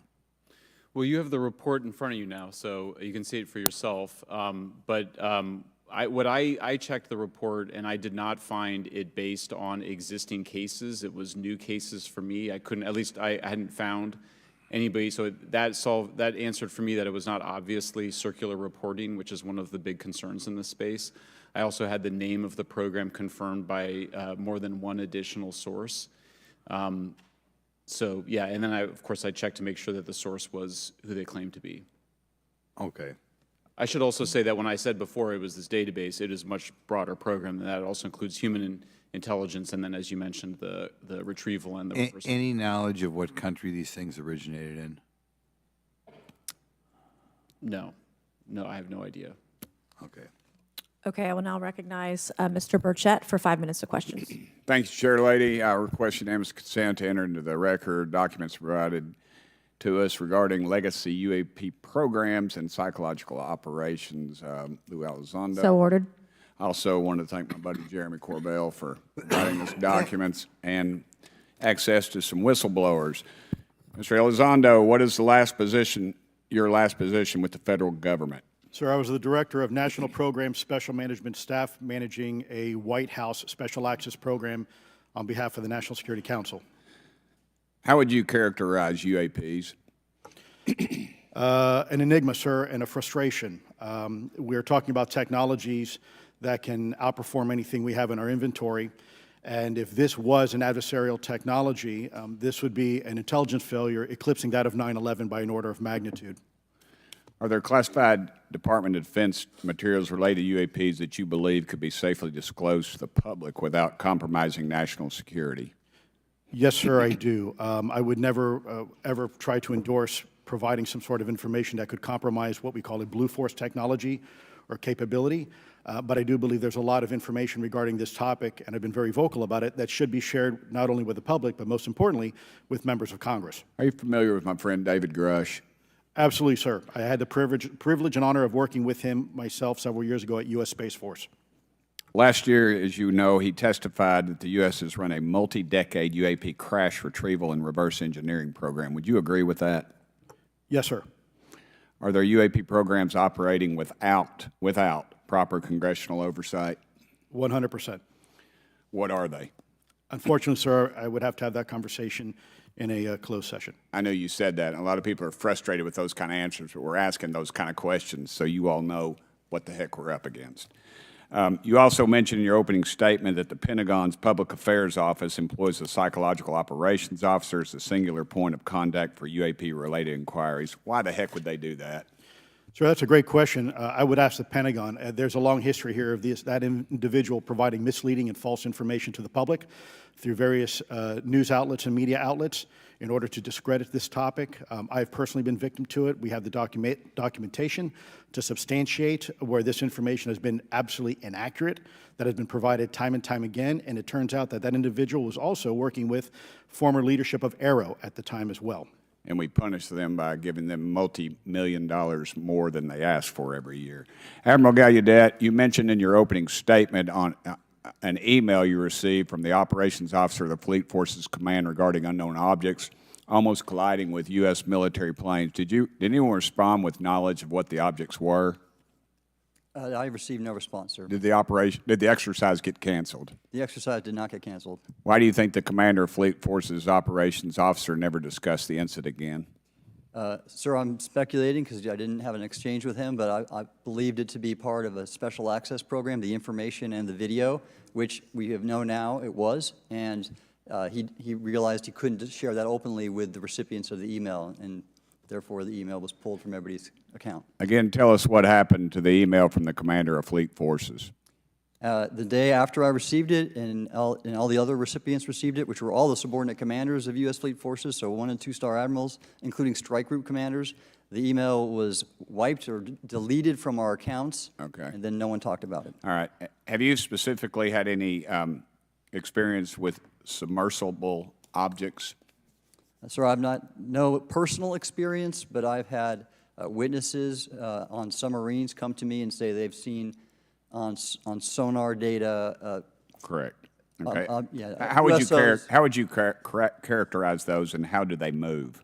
The one instance that was revealed to me was in the 80s on a nuclear-powered submarine, a ballistic missile submarine, that the object exhibited the characteristics of a Russian torpedo in terms of its speed of movement and closing rate with the submarine, and then it slowed and followed the submarine slowly in its wake for a period of minutes, and then rapidly exited the scene. And nothing that we know of and technology-wise could replicate that. And the speed of these objects was faster than anything that we have or anybody else has that would be manned. Is that correct? It was on the order Underwater. of a torpedo. So Yes, sir. Yes, sir. But as it exited, it Well, I don't characterized- exactly know how fast a torpedo is, but I expect it does better than my old outboard Scott Atwater, so I'll take that as a yes. Yes, sir. Okay. Have you experienced any experience with the All-Domain Anomaly Resolution Office, ARROW? Yes, Congressman, as I mentioned previously, and I have met with them. Okay. You heard Mr. Elizondo describe psychological operations for those contacting the Department of Defense about UAPs. You mentioned a similar influence operation by ARROW. Why are federal agencies invested in running information operations about UAPs if they do not exist? Yes, sir. But I'll make a statement on ARROW's behalf. They have new leadership. The office has reached out to me to meet again, and I take that as a good faith effort, and we'll see where that goes. Thank you, Chair Lady. I've run over. Thank you. Thank you, Mr. Tennessee. I would now like to recognize Mr. Higgins. You're the king of Tennessee. Mr. Higgins, you're recognized for 5 minutes of questions. Thank you, Madam Chair. Mr. Elizondo, Mr. Shellenberger notes in the report that we've been given for this hearing. I believe, Mr. Shellenberger, let me shift you, are the author of this report. I'm sorry, sir, I'm not the author Mr. of... Shellenberger, were you the author of this report? No, I There's was no not. name on it. No, Do you know the author? I do. You do. And how would you estimate that madam or gentleman, the author? The person is a current or former U.S. government employee. And it states here that this is the public version of the author's report. Yes. So where might one find the non-public version of the author's report? I don't know the answer to that. Would that be with the Department of Defense? I don't know. But you do know the author. I do. You know what the author's sources were? The author's sources are described in the report. These databases, the Immaculate Constellation. Right, but you expressed some confidence in the sources I would. earlier in I do. testimony. You expressed confidence. So do you know those sources? I do. Are they within the Department of Defense? I can't say. You can't say or you won't say? I won't say. Okay, why not? Because I protect my sources, and I think the reason. But you're not naming them. It's a big department, but many of us on my side of the aisle would say it's far too big. So you're talking about the Department of Defense, sources from within the Department of Defense? I'm not willing to reduce the Okay. potential universe of where my sources might be. Okay, moving on. In this report, Mr. Elizondo, for reference, several types of allegedly alien craft or possibly alien craft or unknown aerial phenomena, what we used to call UFOs, are described. Spheres and orbs, discs and saucers, oval or tic-tac, triangular shape, boomerang and arrowhead, and irregular or organic. Mr. Elizondo, does that summarize to you the types of craft that we're discussing today? Sir, that is a general morphology, historically speaking, of many UAP. So those descriptions are very different craft. Is it your assessment that they would come of different origins? It's possible, but it's also could be in sense a matter of utility. And let me just state for the record, I never read the report that or the article that Mr. Shellenberger put out. The reason That's a good point. We're just referencing it. Yes, sir. For descriptive purposes for the American people. Mr. Shellenberger, in this report, it's striking to me that regarding the descriptions of experiences with these various craft, several of them include biological effects and several do not. Are you familiar with what I'm talking about? Yes. Okay, so spheres and orbs, triangular craft, and irregular or organic craft include some descriptions of biological effects, including feelings of unease, electronic device malfunctions, long-term psychological effects such as anxiety or insomnia have been noted, feeling of being watched, a shared awareness with the triangle craft, and under the irregular and organic craft, biological effects include physical sensations of warmth or cold and unexplained smells and psychological distress. So these are very specific descriptions of the reactions of human beings, which allegedly have been noted from a study here, a report. All of those experiences would have been described by the sources that the author used. I'm not sure I understand. This is a very broad description of biological effects, and it's striking to me that they are present with relation to some types of craft, but absent in others. This would require a great deal of research and study. Can you explain that? My understanding is that this is, the database is very large. It includes both the images, the videos, the still images, as well as the human intelligence, the reports, the raw data from individuals having these experiences. So in answer to your question, yeah, I mean, I think we're looking at a very large amount of data collected over many decades. And that data is held by the Department of Defense? Well, I will say that after I published, I was told that this program, that the USAP was actually managed by the Department of Defense but held at the White House.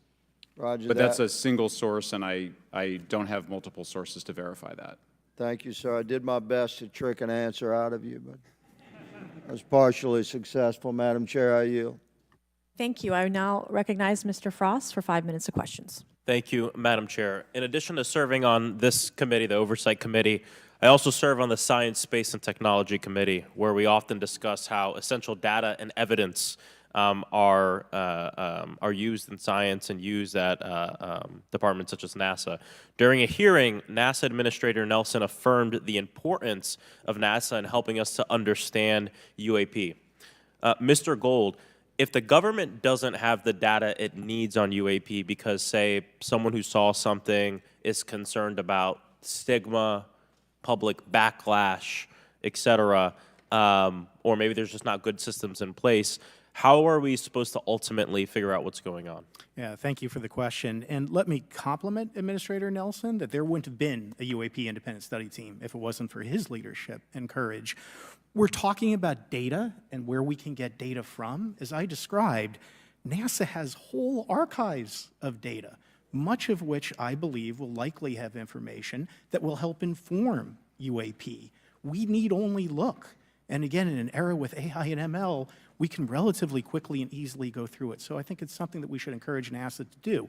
However, per Chairman Grothman's comment about UAP focusing on national security sites, I believe there's something, sir, that you may have heard of called sensor bias. That because we've got more cameras, more monitoring of national security, we don't know how extensive UAP activity may be over civilian areas. And this is to the second part of your question, where we're not collecting the data. We're not collecting sufficient data from pilots. We're not collecting sufficient data from civilian and commercial activities. And this is, again, where ASRS, I think, could substantially change that, get the data out there, and allow us to do good science. Thank you. I mean, on the data, you know, I'm a really big proponent of transparency. But obviously, there's always a little bit of balance that we have to have in government on transparency as well. I mean, last year, NASA appointed a director of UAP research in response to the recommendation by the independent study team. In the final report, there's a quote, "Despite numerous accounts and visuals, the absence of consistent, detailed, and curated observations means we do not presently have the body of data needed to make definite and scientific conclusions about UAP." Can you just talk really quickly about that balance of security and transparency? So I can say, having served at NASA, it is the most transparent organization I've ever been in. When we would have conversations of executive leadership, things would leak out almost instantly. So I can assure you, intentionally or not, NASA's very transparent. I don't know if many of you have worked with engineers or scientists. They love to talk. So I believe that NASA is a paradigm of transparency, but we must have the ability and the data to be able to be transparent with. And if we're not gathering that, if we're not looking at it, then we can't bring NASA into the game and get to that good science that you need. You know, it was about a year ago, I was touring a facility with a pretty senior government official. What is this, story time? We went by a certain hangar, and they said, yeah, that's, you know, a company leases that out. We don't really know what's going on in there. We have no way of knowing what's going on in there. And there was a few of those, in fact, while we were driving around this facility. To what extent do you think that some of the UAP out there comes from off the books or unauthorized experimental aircraft? I mean, I think probably the vast majority of UAP are drones, experimental aircraft, weather conditions, which is, again, why I say if we review the data, I think we're going to discover a lot about things we weren't even thinking about. But there is a percentage that isn't. And looking into those anomalies is how discoveries will be made. And relative to science, Congressman, if I can say, when NASA studies black holes, when NASA studies galaxies, we have instruments that are tailored to do so. With UAP, we're using cockpit gun cameras or cell phones. We could never do good science with that. And let me tell you, the NASA budget is under pressure. We need to make sure that the Artemis program is funded fully. We need to beat China to the moon and maintain our presence in low Earth orbit. So NASA would need more money to do this, but I think tailored instruments that would look at UAP in the same way that we have tailored instruments to look at astronomical data is important to gathering valuable and uniform information. If we were studying black holes by using fighter cockpit cameras, we probably wouldn't know that much about black holes. 100%. Well, I think it's important that federal leaders take the necessary steps to ensure that UAP does not pose threats to the American public as well, and that we have the necessary budgets to collect this data so we can actually see what's going on. And I'm fully supportive of funding the Artemis mission. I think it's very important. Also, a personal note, the pilot is a frat brother of mine. He is a member of the Phi Beta Sigma Fraternity Incorporated, and so I would love to see my fraternity make it to the moon. But Redwire is building the cameras for Artemis, so we will take some pictures of your frat brother and get them. There we go. Thank you so much. I yield back. Thank you. I will now recognize Ms. Luna for 5 minutes of questioning. Mr. Elizondo, to your knowledge, can you name the country and around time frame that the first back-engineered UAP program started? Ma'am, unfortunately, I would not be able to have that conversation in public. Can anyone on the panel name that? None of you? Okay. This next question is for Mr. Gallaudet. To your knowledge, have any USOs ever outpaced our submarines? Yes, ma'am. At what magnitude? I don't have the exact speed, but again, a witness came to me, a credible former submarine officer who observed it on sonar data, And this was in the 80s in the North Atlantic during a storm, and it outpaced his submarine by orders of magnitude. Are you aware of any hotspots that currently exist off our shores in North America? Not with sufficiently credible data, ma'am. Okay, we've heard reports of there potentially being hotspots, maybe entry and exit points. Have you heard of any of that? I have it not, ma'am, but my colleague here, Mr. Elizondo, does discuss some USO activity that he's observed in certain DoD databases. Mr. Elizondo, in regards to these aircraft being piloted by whatever they might be, non-human biologics, would you agree that it's likely that they are being piloted by some mind-body connection? Ma'am, I think it is safe to presume here that they are being intelligently controlled because some cases seem to anticipate our maneuvers, and in other cases they seem to, I came across an email where the word stalked was used in a very secure email between Navy officers discussing their ships being pursued by a UAP. In our previous panel, we had Grush, and he had testified to say that some of these were interdimensional beings. Can you speak on that at all? Ma'am, I'm not qualified, certainly as a scientist or otherwise, to speculate points of origin. I looked at everything from a scientific perspective. So if you look at, for example, instantaneous acceleration, which was one of the observables of the program that I belong to, ATIP, the human body can withstand about 9 G-forces for a short period of time before you suffer negative biological consequences, blackouts and ultimately redouts and even death. Comparison, our best technology, the F-16, which is one of this older platform, but one of our most highly maneuverable aircraft, manned aircraft, made by General Dynamics, can perform about 17 or 18 G-forces before you start having structural failure, meaning that the airframe begins to disintegrate while you're flying. The vehicles we're talking about are performing in excess of 1,000, 2,000, 3,000 Gs. So I guess would it be safe to infer that they're living craft? I'm not prepared at this point to state for the record is something alive or not, because even that definition is hard. There was a time in science we thought that life required oxygen, and we now know that's not true. There are anaerobic bacteria that thrive in oxygen environments that lack oxygen. And so also same with photosynthesis. When I was in college, I was told everything is derived from photosynthesis as a form of energy. In reality, that's not true. There are things that live off of chemosynthesis. So we're constantly having to reevaluate our understanding of what the definition of life is.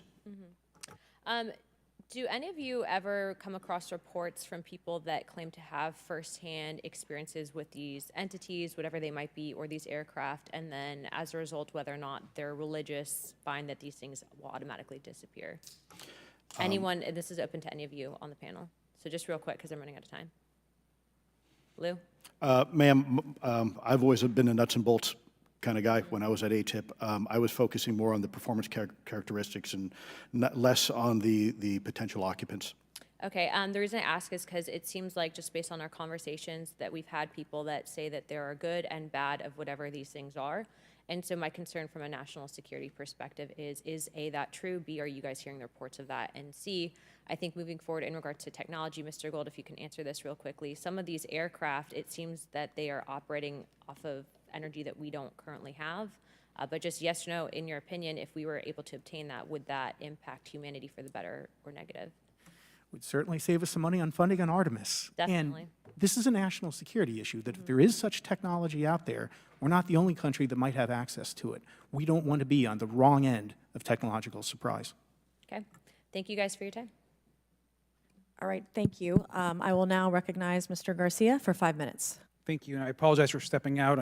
My governor is here upstairs, so I'm trying to get in between meetings, so apologize for that. I want to just start by just asking everyone on the panel or witnesses, and I had a chance to read all the testimony before, but just to set the agenda, just if we can go down real briefly, do you believe, just for the record, that the federal government, any part of the federal government, is knowingly concealing evidence about UAPs from the public? Yes, sir. 100%. Yes. Yes. Thank you. I also want to just go down the line. I know many of you have already said this, but just for the record again, just briefly, what do you believe UAPs could be or are? Strong evidence that they are non-human, higher intelligence. I echo my colleague's comment, sir. Genuinely do not know. Don't know, but we must find out. Okay, thank you. I appreciate those answers, gentlemen. I think this is obviously another remarkable hearing with just really important information, so I thank all of you for answering the questions. Admiral, I just want to go back to one thing. Now, last year, our subcommittee heard from 2 retired Navy pilots, Lieutenant Ryan Graves and Commander David Fravor, regarding UAPs. Actually, I think Ryan is here in the audience and been a great person to get to know and to have conversations with. He, of course, has been involved in the Safe Airspace for Americans Act, with Chairman Graves, with Chairwoman Mace for UAP reporting by civilian aviation personnel. Can you discuss briefly why it's important for civilian pilots to be able to report UAPs and why these legal protections are critical for our national security? Yes, Congressman, thank you. And I did invite Ryan Graves as my guest, as I'm on his advisory board for the Americans for Safe Aerospace, and the legislation that you supported and introduced, I fully support as well. And I think it's important that more civilian pilots, commercial pilots, report so we can better understand and learn and do research on UAP, as well as remove the stigma so more citizens report on what they observe. And also, it'll only contribute to aviation safety when we have a better understanding of where these UAP are, how they operate, and at what frequency and what capability level. So it's important for aviation safety, and it'll be important for moving science and research forward. Thank you, sir. And I just want to reiterate to my colleagues, I mean, this is a very bipartisan piece of legislation, and we just got to continue to get this through the Congress, and it's incredibly important that civilian pilots have the opportunity to safely report the UAPs that they are seeing or encountering in the air. And I can't express how critical this piece of what I believe is a larger collection of evidence and facts actually happen. We've been approached by pilots. I've talked to folks that have been engaged with our office and others, and there is still enormous stigma. And essentially, we don't have a system where folks are feeling free to be able to report what they're seeing. And so I just want to reiterate that advocacy. Mr. Gold, in your testimony, you discussed NASA's aviation safety reporting system, a confidential, non-punitive reporting mechanism. In the Safe Airspace for Americans Act, we explicitly allow for civilian reporting, of course, of UAPs. Can you explain why the NASA task force recommended the use of the aviation safety reporting system? The aviation safety reporting system is an existing system that is trusted, that has taken hundreds of thousands, now millions of cases. And again, recognizing budgetary constraints, this seemed like the perfect way to be able to gain more data. And when it comes to the stigma, sir, it's something that pilots are used to reporting on, that crew is used to reporting on. So it's a great way to get data, to overcome the stigma without spending really that much more additional money since the system exists. Thank you so much for your support of that. Thank you for what Ryan Graves does. This is a common sense means to expose the truth of UAP for the purpose of this hearing. Thank you. And I just want to also add, now earlier this year, as part of the House Defense Authorization Bill, the NDAA, I had filed an amendment to include the UAP Disclosure Act, which would create a UAP Records Review Board and exercise with exercise of eminent domain over UAP-related material, modeled actually on the JFK Assassination Records Collection Act, which is widely known. Now, the amendment was blocked, but thankfully the Senate included the amendment by Senator Rounds and Schumer for the UAP Disclosure Act. So I just again want to say that we should be pushing and ensuring the UAP Disclosure Act, which is bipartisan in its support, should move forward. And if I can just briefly, particularly Admiral, can you just briefly, as I close my time, explain why the UAP Disclosure Act would be critical for us and our national security? Thank you, Congressman. Yes, I believe the UAP Disclosure Act is important for national security, as well as advancing potential socioeconomic benefits resulting from UAP research, as well as public safety, as we referred to previously regarding aviation. And this act will allow for greater transparency and open research, and that's why I'm also a member of the UAP Disclosure Fund as an advisor, as in the Sol Foundation, as an advisor, senior strategic advisor, which is advocating for the same. Thank you very much. I yield back. All right, thank you. I'd like to recognize Mr. Biggs for 5 minutes of questioning. Thank you, Madam Chair. Thank you for holding this committee. Thank you to the witnesses. Admiral, the video that is called the Go Fast video, the email that you've talked about being deleted. I just want to briefly cover this. You said that the email, the author was asking whether any of the recipients were aware of the classified technology demonstrations that it could explain the objects that were observed. And then you said the email disappears. Then you guys have a series of meetings. The commander of fleet forces and his operations officer never discussed the incident again. Is that right? Is that accurate? That's accurate, sir. And even during weekly meetings, it was never discussed again. My question for you is, you were in those meetings. Did you personally hear that nothing was going on about that? Yes, sir, I was in those meetings, and... Did you make inquiries about that? No, I did not, sir, because I inferred, since I had been read into other special access programs, that this UAP video was part of one that I was not read into, or any of the recipients, or the author of the email, and that an intelligence agency basically pulled it back and instructed the author of the email, hey, this is, you just conducted what they call spillage into a lower classification level, and when that's done, the procedures are basically to remove any of the communication. You're going to silo it. So, and you, Mr. Elizondo, you said in your report and your testimony today, a government work on the UAP subject still remains classified. Excessive secrecies led to grave misdeeds against loyal civil servants, military personnel, and the public, all to hide the fact that we are not alone in the cosmos. Fair? Yes, sir. All right, and all of you, and Mr. Shellenberger, by the way, I've read several of your books, Mr. Shellenberger, excellent stuff. Thank you. What I would say, too, is you were asked about the veracity of the author of this report. You're comfortable with the veracity? Yes. Okay. And then, and I'll get to you in a second, Mr. Gold. We'll talk about Kuhnian and Lakatoshian scientific advancement and how we're obviating that through these processes. But we'll get to that in a sec. Because what I want to really get to is the ultimate question really becomes this.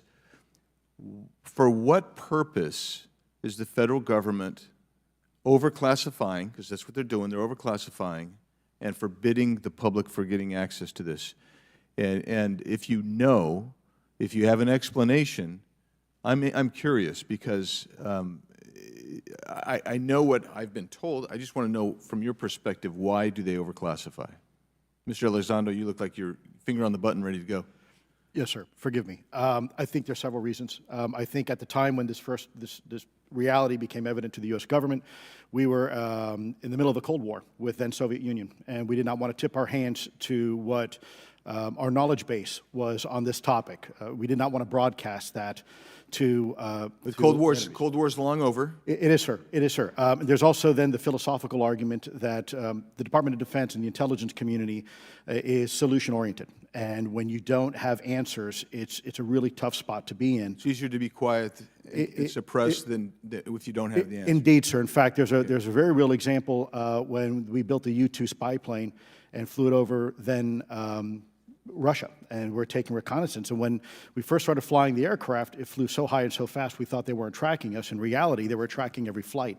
It wasn't until the Russians could develop the SA-2 surface-to-air missile and successfully shoot them down. I would suggest to you also, along with Lakatos and Kuhn, you also have a problem with Kenneth Arrow's path dependence or increasing returns. That's one reason why they won't disclose it. It's too painful to admit. But I just want to read a couple things from Mr. Shellenberger's what he gave to us today, because I think this is interesting stuff, and I just want to convey this to you. On USG networks, there exists infrared footage of and imagery of a grouping of vessels engaged in SIGINT and massant collection at night in a specific area of the Pacific Ocean. This footage, which was in close proximity to the vessels, a large equilateral triangle UAP suddenly appears directly over the ships. These three bright points are seen at each bottom corner of the UAP, which is observed to slowly rotate on its horizontal axis. And he goes on to describe that. And I just want to read one more, and I'm doing this because I think it's interesting. This stuff is interesting as anything. So let's get this one here, right here. While performing a routine airspace surveillance and control mission in the Eastern Air Defense Sector, an F-22 fighter observed multiple UAP contacts at mission altitude. Moving to intercept the F-22 pilot noted multiple metallic orbs slightly smaller than a sedan hovering in place. Upon vectoring towards the UAPs, a smaller formation of the metallic orbs accelerated at rapid speed towards the F-22, which was unable to establish radar locks on the presumed hostile UAPs. The F-22 broke trajectory and attempted to evade, but was intercepted and boxed in by approximately 3 to 6 UAPs. And then I'll leave that there, but because I just have no more time left.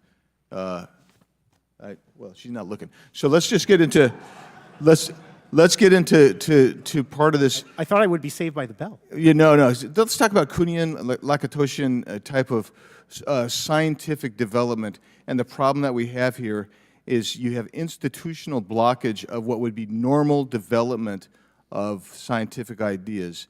And if you want to expand that, Mr. Gold. We're over time, so be very fast, please. I'll just say I'm a recovering attorney, so please take it easy on the science. But all breakthroughs have been heretical at first, and that's the challenge that we face, particularly with something as extraordinary as this, which is why gathering the data is so important. And I'll just end by saying, by the way, the overclassification of material is in no way limited to UAP. That is occurring throughout the government, as well as the inability to get people classifications in a timely and efficient manner, and then to have those classifications be broad enough to be useful. So this is a larger issue that I hope that Congress will look at. Thank you. Thank you, Mr. Biggs. I've been generous. All right, Mr. Burleson, I'll recognize you for 5 minutes of questions, please. Thank you, Madam Chair. Mr. Elizondo, does any branch of the United States government or defense contractors possess technology? Sir, there's documentation that I believe was submitted for the record that was approved for release by the U.S. Pentagon, by the Department of Defense Office of Pre-Publication Security Review, and it states one of the reasons why my predecessor program, OSAP, was trying to collect material of unknown origin. Was it successfully collected? It was not. What happened is that there was an aerospace contract company that requested to divest itself of the material that was collected in the 1950s. Right. Unfortunately, that didn't actually occur. So let's dive into that. That's the Bigelow Aerospace, correct? So yes, sir. There was a journalist, Christopher Sharp, who said that there was a transfer between Lockheed Martin, Bigelow Aerospace, and the CIA allegedly blocked this. Can you describe that? What I can say is that it was blocked. Why it was blocked, I can only surmise. I was part of some conversations later on with some of those contract personnel where they had told all of us that is accurate. What we required was a memo from the Secretary of the Air Force in order to make that complete, and that never occurred. And so when Secretary Mattis became Secretary of Defense, I decided it would be appropriate for me to try to receive a memo from him as SecDef, as Secretary of Defense, if we could not get a memo from the Secretary of the Air Force to transfer that material. So if that material exists today, who's in possession? Sir, I wouldn't be able to have that conversation in an open hearing. We'd probably have to have that. Okay, my question to you then is, if we were in a secure setting, if we were in a SCIF, would you be able to provide or get access to something, whether it's visuals or material that we could put our hands on, or biologics, that would convince me, that would show me that we have non-human origins? Sir, that decision would not be mine. That would be to the gatekeepers still in the U.S. government. And who would so if you were in our shoes, where would you go from here? How would you get that information? A lot of times we just don't know who to ask because we don't know where to go next. So if you were in our shoes, where would you go? Well, I prefer to answer that question in a closed session. However, we established Aero for that very purpose, and unfortunately, under its previous leadership, it failed. So one would hope that they would have the authorities necessary to do that. Let's hope that this new iteration of leadership will be successful. In the discussions, it's simply about material, or is there discussion about it was previously testified that there was biologics that were collected. Are you aware of any of that? I am, sir, aware of the reporting that biologics have been recovered. Again, my focus was more nuts and bolts. looking at the physical aspects of these phenomenon, how they interacted around military equities and nuclear equities. So I'm certainly not a medical expert. I would not be able to probably provide you a whole lot of value in that simply because I don't have the expertise. But was anything described as that we have possession of bodies? Yes, yes. We have is it multiple types of creatures or? Sir, I couldn't answer that. I can tell you anecdotally that it was discussed quite a bit when I was at the Pentagon. The problem is the supposed collection of these biological samples occurred before my time, in fact, before I was even born. And was this part of the Lockheed Martin discussion, or was this the biologics is a completely separate? Separate yet related. Okay. Has anyone made contact? Sir, I'm sorry, could you specify? Has there been any, to your knowledge, any communication with a non-human life form? So the term communication is a bit of a trick word because there's verbal communication like we're having now. The problem is you also have nonverbal communication. And so I would say definitively yes, but from a nonverbal meaning, when a Russian reconnaissance aircraft comes into U.S. airspace, we scramble 2 F-22s, and we are certainly communicating intent and capability. I think the same goes with this. We have these things that are being observed over controlled U.S. airspace, and they're not really doing a good job hiding themselves. They're making it pretty obvious they have the ability to even interfere with our nuclear equities and our nuclear readiness. Is the United States government and our contractors, are they pulling technology from this? Are they're reverse engineering this? Sir, as I previously stated, and please forgive me, I am not authorized to discuss specifics about crash retrievals. I signed documentation with the U.S. government. What I can say was, after a very thorough review process by the Pentagon, what I wrote about, and that was my limit, unfortunately, that I was given. Thank you. Yes, sir. Thank you. I would like to recognize Mr. Timmons for 5 minutes of questioning. Thank you, Madam Chair. Mr. Elizondo, you just said something interesting. You said they don't seem to be hiding.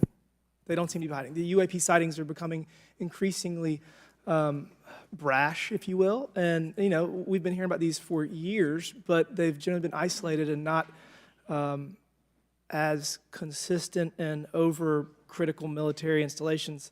Would you say that's fair? Is this becoming increasingly often? Is it happening more and more? Great question, sir. Let me see if I can answer this for you. Certainly, there seems to be some indication that they're being provocative, meaning that they're, in some cases, literally splitting aircraft formations right down the middle. So that's an air safety issue. The question is it the frequency increasing? And really the response is it depends. Yes, it's possible that there is an increase in frequency, but it's also possible that there's heightened awareness now, and there's also more pervasiveness of technology out there that's collecting this information and that can record this information. So we're not quite sure yet if it's actually an increase in numbers of these events, or is it that we have better equipment now that to record these things, and we have a better ability, if you will, to analyze these things. And that's my next question. It seems that a lot of these sightings occur near military installations. Do you think that these UAPs are intentionally targeting military installations, or do you think that we have increased abilities to monitor surrounding the military installations? Sir, maybe both. Part of my concern is we have something in the Department of Defense and the intelligence community called IPB, Initial Preparations of the Battle Space. And we use equities like ISR, intelligence, surveillance, and reconnaissance, or other type of equities and technologies to prep the battle space. And certainly, if I was wearing my national security hat, even if there was a 2% chance that there was some sort of hostile intent here, that's 2% higher than we really can accept. And so we must figure out, there's a calculus, capabilities versus intent, in order to identify if something is a national security threat. We've seen some of the capabilities, yet we have no idea in the intent. And so this is why this discussion is somewhat, I think, problematic from a governmental perspective, because we have no idea.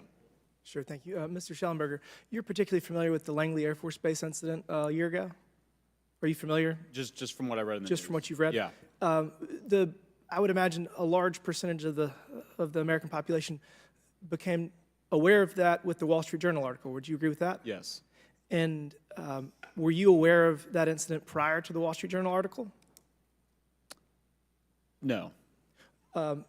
to the rest of the panel, was the Wall Street Journal article the first time that y'all were made aware of what was essentially an over 2-week UAP frenzy over Langley Air Force Base? Were y'all aware of this prior to the Wall Street Journal article? Anybody, show of hands. Yes, sir. Dr. Gallaudet, could you give me how did you become aware of it? Well, a colleague of mine who I referenced previously, Chris Mellon, he wrote an extensive article about this, that there were other incursions of drones over Langley before this, as well as many, many military installations over the last 5 decades. And it's my understanding that there's been an ever-increasing in number, and I'm trying to think how to say this because I wear 2 different hats. I'm still in the Air Force.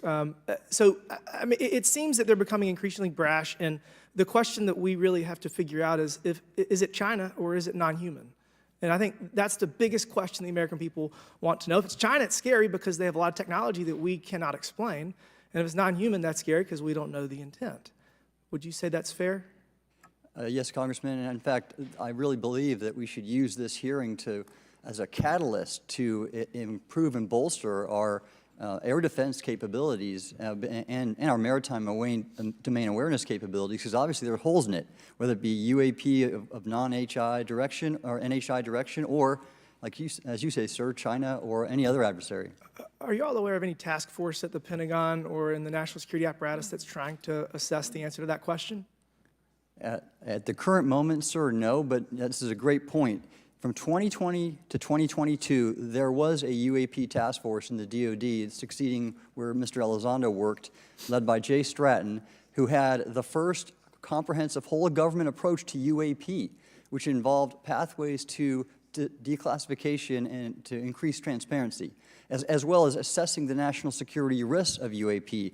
This was a really well-established approach, and we have all advocated that something like it return. I'm running out of time. The last thing is that we need authorities. The law enforcement, military do not have authorities to actually engage, and Congress needs to act to give those authorities to local law enforcement and the military so they have clear guidelines on how to assess these issues going forward. I yield back. Thank you. Thank you. I'd like to recognize Ms. Boebert for 5 minutes of questioning. Thank you, Madam Chair. Now that we have all been cautioned in this committee hearing that the mention of Pentagon's Immaculate Constellation program could put us on a list, well, I already find myself on many lists, I'm sure. So I speak my mind often, so why not just keep going with it? May as well just go all out and say it. The Earth is flat, birds are government drones, and we've never set foot on the moon, and Joe Biden received 81 million votes in the 2020 election. So let's just see how many lists we could get on here today. But Mr. Shellenberger, I wanted to ask you, I think I understand from this hearing that you would agree that classifying information like this is not in the best interest of the people. Is that correct? Yeah, I mean, with the caveat that, of course, I would support classification necessary to protect secrets essential to national security, but I think it's pretty obvious that there's overclassification. Overclassification, yes. And so in most instances, if they can't tell us what, do you think at some point they'll at least tell us why?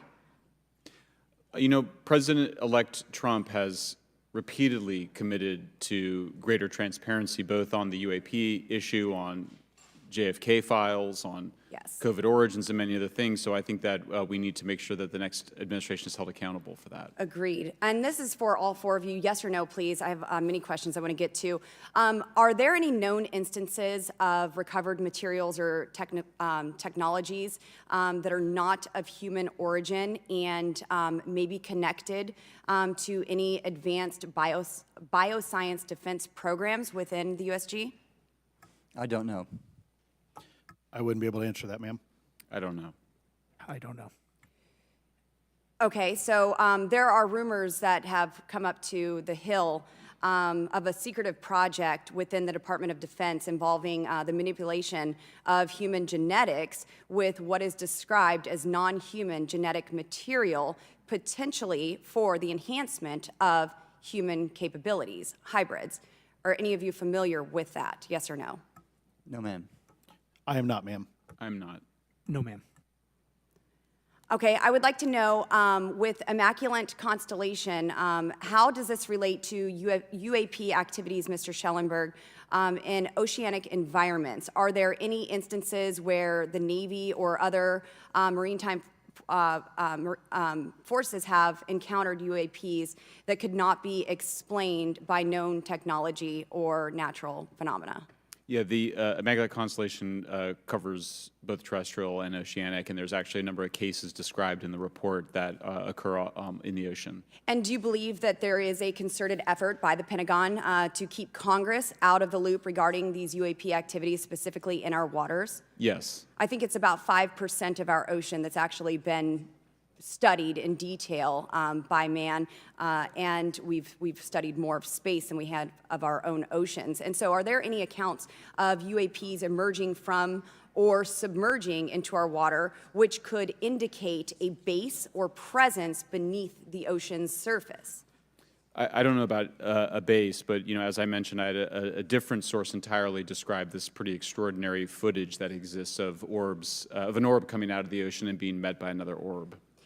Some would say that there's multiple hotspots where we see frequent activity. So in your investigations, have you come across any data or visual evidence like sonar readings or underwater footage of these UAPs? I have not beyond what's in the report. You've written about UAPs not only in the air but in underwater.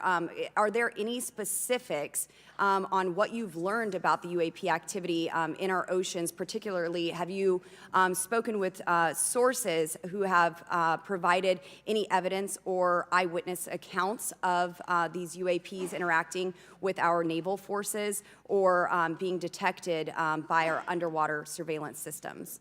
Nothing beyond what's in the report and then the specific case that I mentioned with the orb.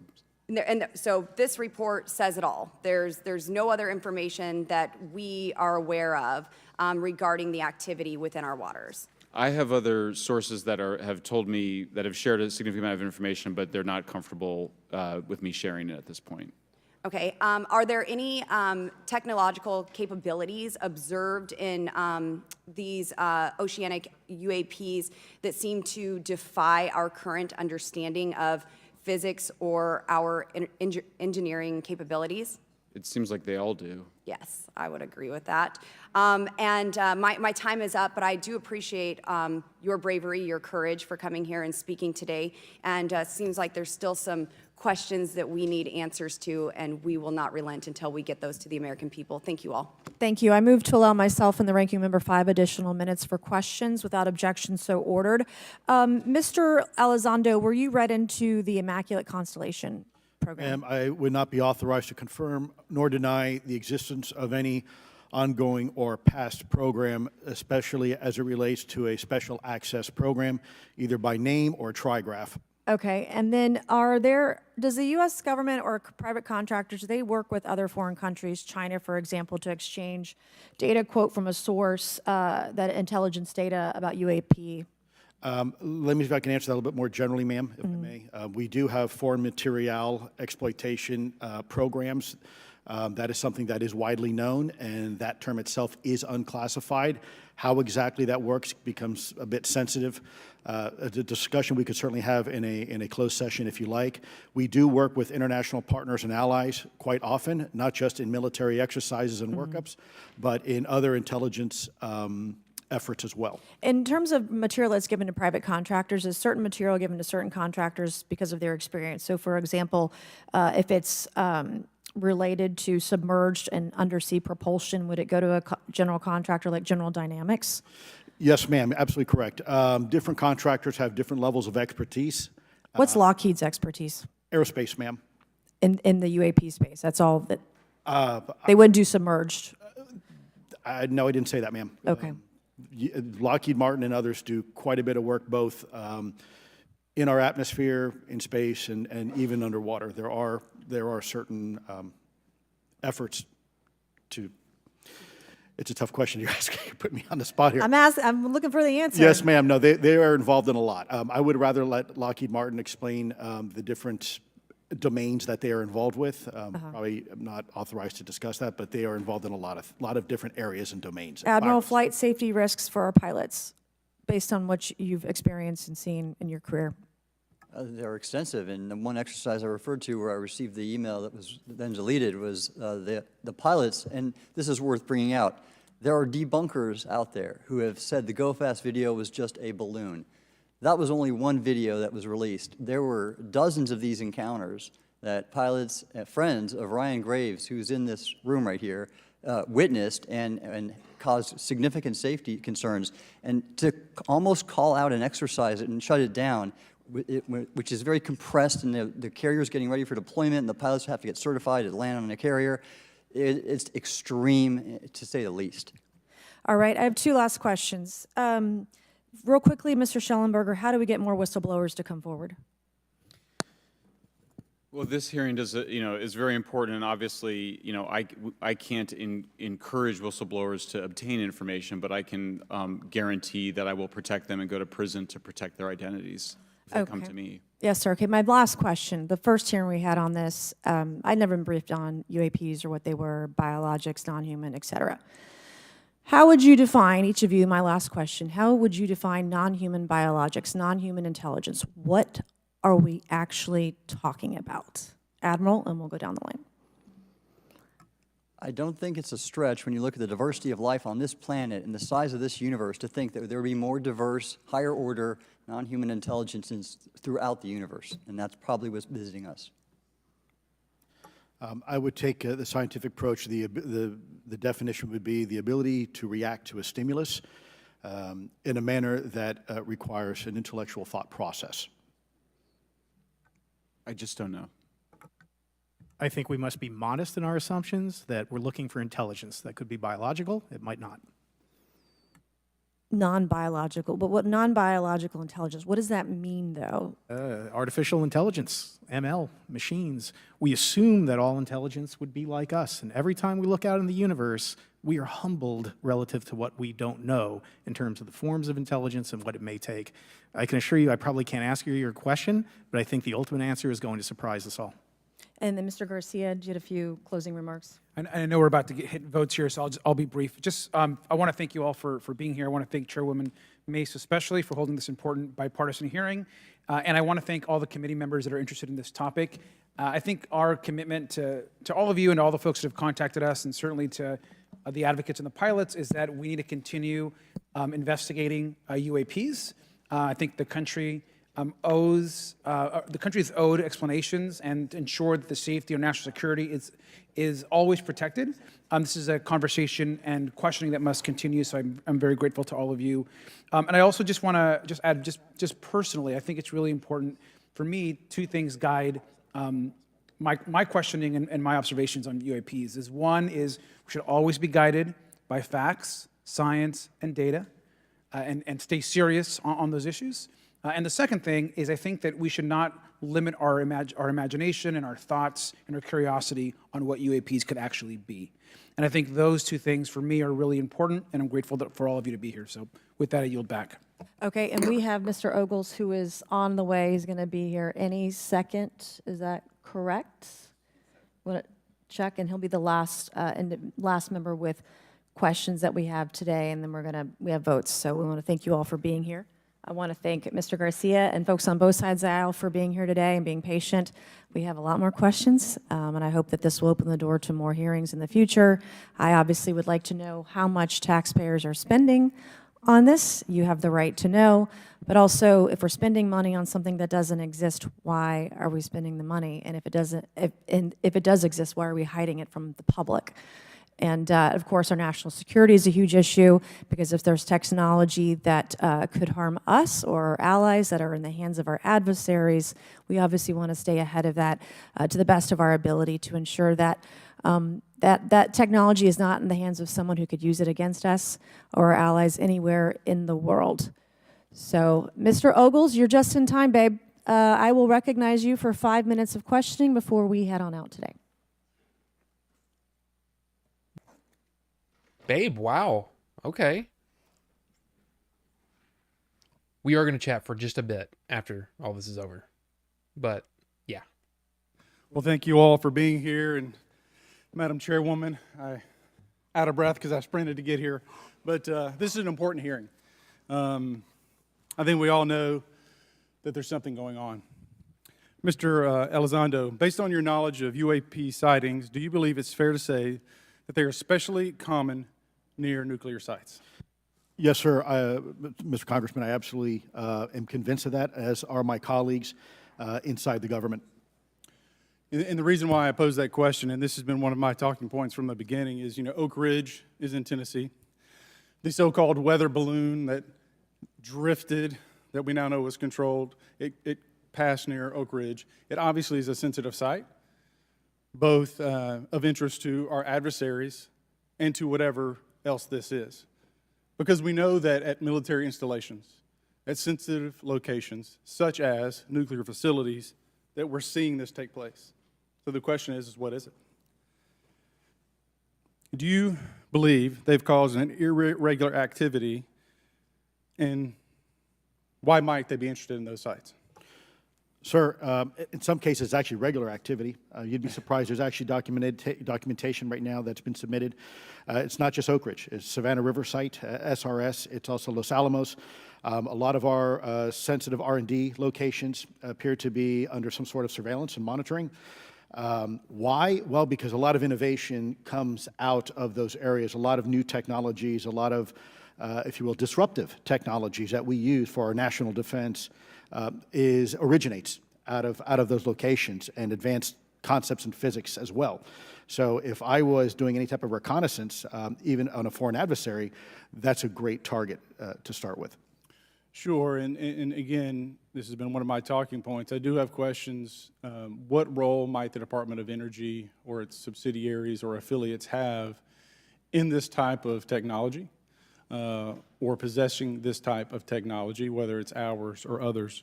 Mr. Gallaudet, I think your testimony has been pretty clear, but would you please reiterate that do you believe UAPs pose a threat to pilots? Excuse me. Yes, sir.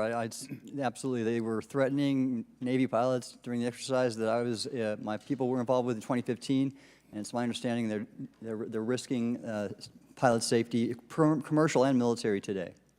Well, considering, and I understand that there's a need in some cases to keep certain technologies secret, but you believe that it is posing a threat to our personnel, correct?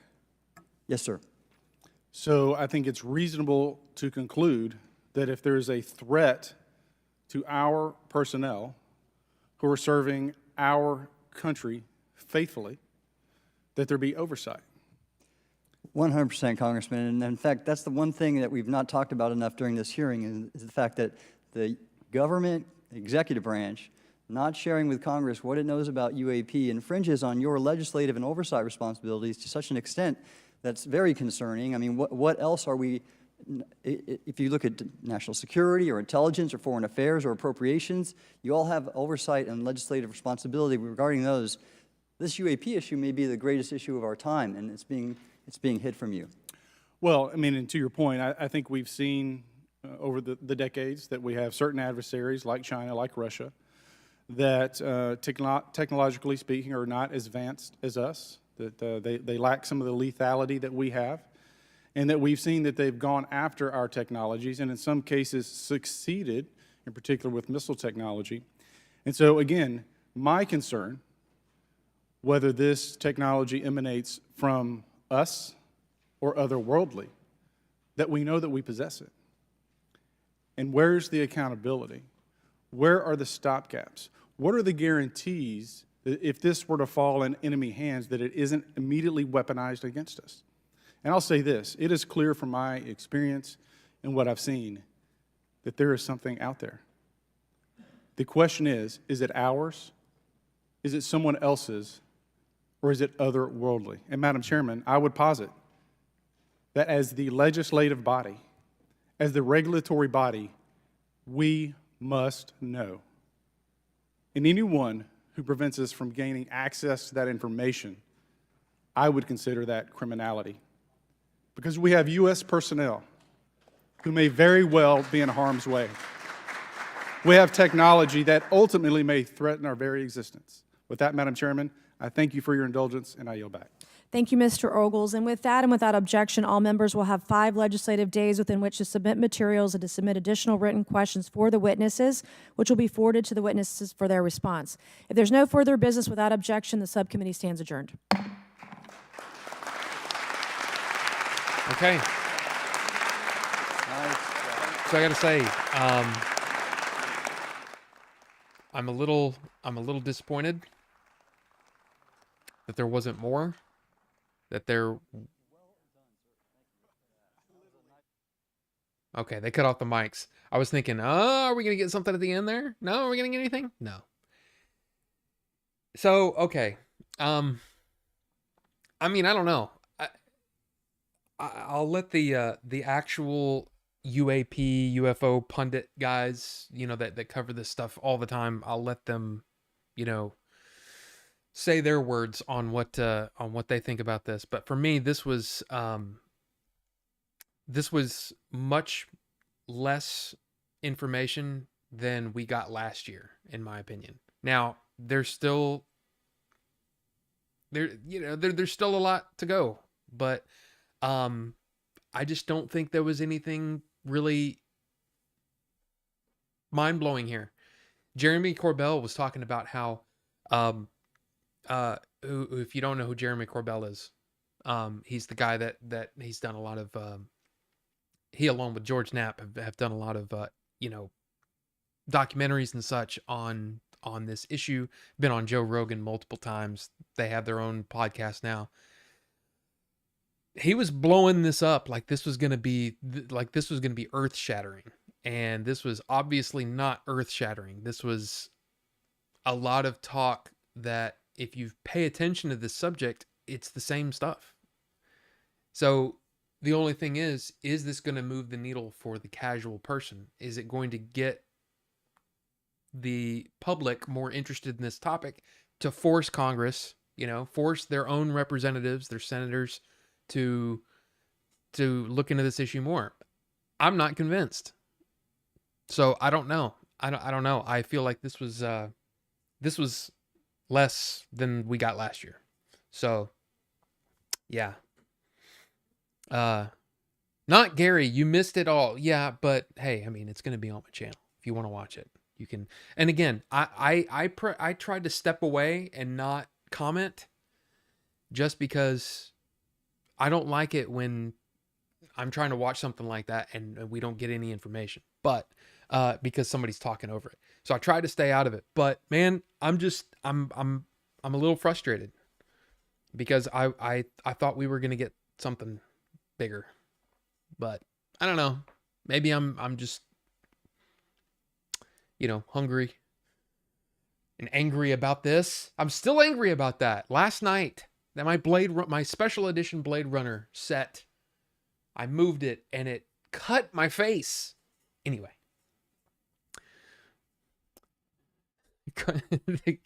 Nothing but ice cream cakes, yeah. Even with Cornell or Corbell types, they're saying disclosure for all. It kind of feels like they have a little club of keeping info to themselves or dangling a carrot. I know more than you kind of thing. Absolutely. Which kind of makes it more of like a grift. And it's like, if you don't have anything to actually say, don't say anything at all. It's the same reason why I get so frustrated with announcements about movies. Hey, we're working on this movie. Who cares? I don't care that you've hired a producer to work on new Star Wars movies. Until they're on set ready to film, it doesn't mean anything. Because how many times have things been, canceled or whatever? It's the same issue here. If you're not going, if all you're going to say is, I got to talk about that in a closed session. I got to talk about that in a skiff, the whole situation where, a closed, if you're not going to say anything, then there's no point in me talking to you. It's just kind of how I feel. And it's getting more and more frustrating now. I mean, I said it on Discord when we were talking about it earlier in the week or last week.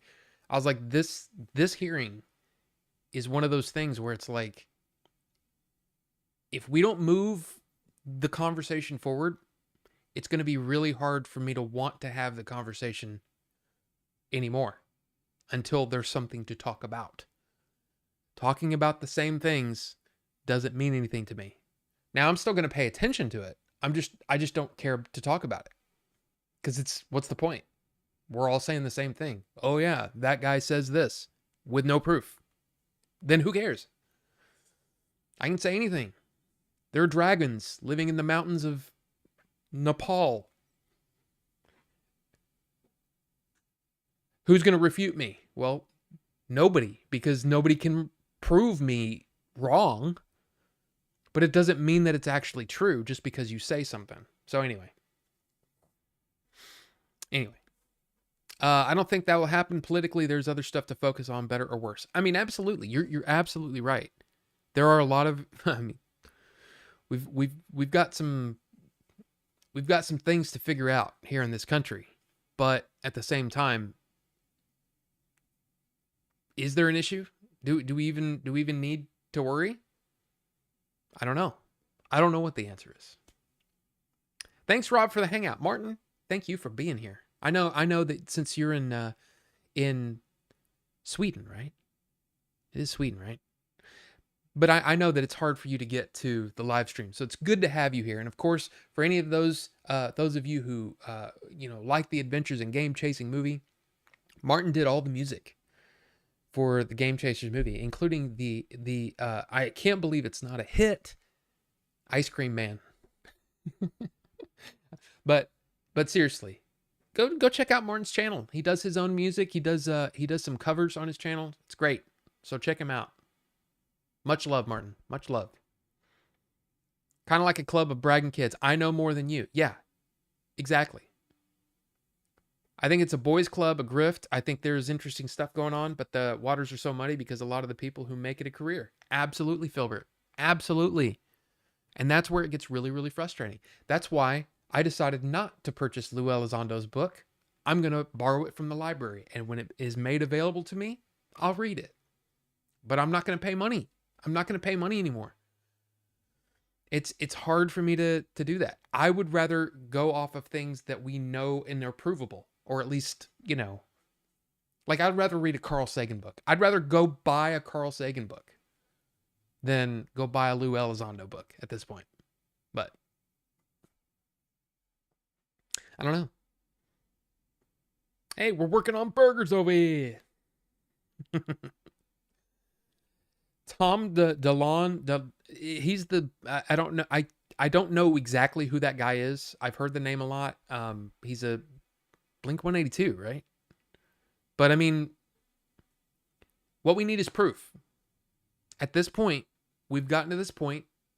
We have all the stories, all the information that we could want as far as what's been out there. Now we need some hardcore proof. We need some again, radar data along with video footage, crystal clear, high resolution video. We need multiple sightings. We need multiple data points. There are all kinds of things that I believe the government has, but they're not releasing it. So if there isn't any hard evidence, I simply have lost 95% of my interest. Yes. And yes, Sweden. Yes. Big ups to Martin. Absolutely. Let's focus on the important issues of whether or not this is Minecraft. This is decidedly not Minecraft, Vinny. But thank you for being here. Thank you. Seriously, thank you all for being here. And if anybody's watching the replay, thanks for watching the replay. You probably didn't make it this far because you were bored out of your mind. But seriously, I appreciate it. This was fun. It's one of my most played, though. Do you realize that I'm pretty sure that on Apple Music, it's still one of the top, because it shows you like the most popular tracks. I think I single-handedly made that a most popular track because we played it like 15, 20 times during one of the conventions. We just kept playing it over and over. Let me see. Library Adventures album.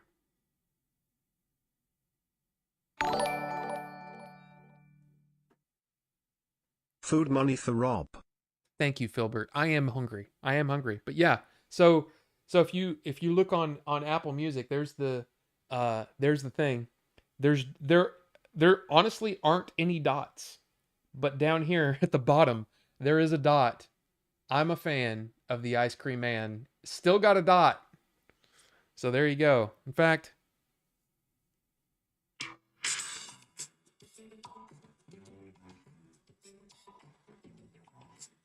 okay, we're not here to dance. I'm a fan of the Ice Cream Man. I'm listening at work. This is great. Well, thank you, Bonoma Juice. And thank you for being here. Always. Thank you for being here. Love Carl. My second name is Carl. Yep, Blink 182. Okay. Ice Cream. No, it's the Ice Cream. I'm a fan of the Ice Cream Man. Ice cream for Rob. Hey, thank you, Filbert, for that amazing tip. And thank you, Martin, for that. I'm not even sure how that converts. But thank you, Martin. I appreciate that. Thank you so much. Let's celebrate their first super on a live stream. This is your first super chat you've ever done on a live stream, Martin? Hey, I appreciate that. I appreciate that I'm the guy. Thank you so much. Thank you so much for that. And thumbs up. Hey, Real Proto Mike, thank you for that. I appreciate that. Had to leave for a while. Did I miss anything? Unfortunately, Carbonite, it was just a lot of the same stuff that we've heard before. In fact, if you've been paying attention to the UFO topic, UAP topic, you would have known most of what was heard today. So it's just, It's eventually going to make itself clear. It will reveal themselves. I wholeheartedly agree with that, Jody. I think it's going to come to a point where it will be irrefutable. But I really thought that something was going to happen today. And I mean, I'm not saying something crazy like, here's Zingbot coming in and he's all like, whatever. I didn't expect that. But I expected some more information than what we got. But that's just me. Just me. Hey, I need food money and Ghostbusters money. Vinny, hey. There you go. You just spent 120 on GB stuff. Eat your toys. About $10. Well, Martin, I appreciate that so much. I appreciate that so much. It's very, very kind of both of you. Very kind of, in fact, very kind of all of you to be here, to hang out with me as I watch this thing. And I was trying to, supplement it with some of the information that they were talking about. I hope I helped. Maybe if your understanding was a little sparse in places that I hope I filled in some gaps, but I was just getting frustrated with the same questions over and over and the same answers. So we're not here to dance. I'm a fan of the Ice Cream Man. Sounds like a quote from a David Lynch movie. It really does. Actually, now that you say that. You're cheap AF. Well, Martin, seriously, that's big props. I appreciate that so much. I think that may be your second ever, Filbert. Thank you. Thank you so much, guys. I really appreciate that. That means a lot. That means a lot coming from you guys. It really does. The Langley drone situation was made public recently, but it happened over a year ago. This is a little encouraging that it didn't take 20 years for a leak to get out. No, and you're right. You're right, Mike. I mean, again, all I'm trying to say is it's slow going. I am interested in if you know anything about the UAP phenomena or whatever. James Fox is a documentary filmmaker that has done some amazing work over the years. He did a Moment of Contact is one of his. The Phenomenon is another movie of his, documentary. And then he's got a new one coming out soonish. I mean, he's been hyping it up for a while, and it's called The Program. And apparently there's going to be some very, very interesting things in this in this. So I'm interested to see where that goes. But I feel like we're kind of at a bit of a standstill right now with the UAP topic, which is part of the reason why I don't cover it more, is because it's like, okay, well, you said that, that's great, but again, no proof. So yeah, if I took the time to say all the things that people have said, it would many videos to do that. The problem is there's no proof of it, and I've said it before. This is me talking, right? I don't want to believe anymore. I want to know. It's a big distinction. I want to know. I want to know the facts. And right now, all we have are stories. Stories aren't good enough for me. So that's where I stand.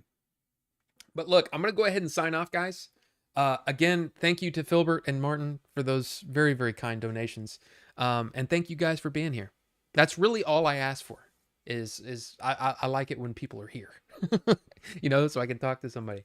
But no, seriously, you guys have a great week. Of course, we've got tomorrow night on Game Dave. Game Dave will be live over on Twitch. Next Game Dave, if you look him up on Twitch.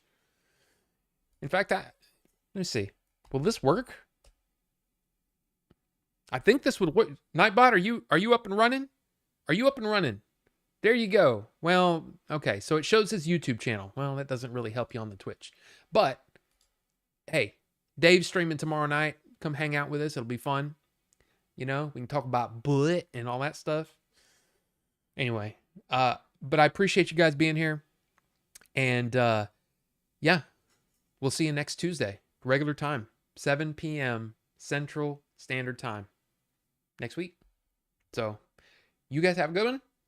See you later. Bye.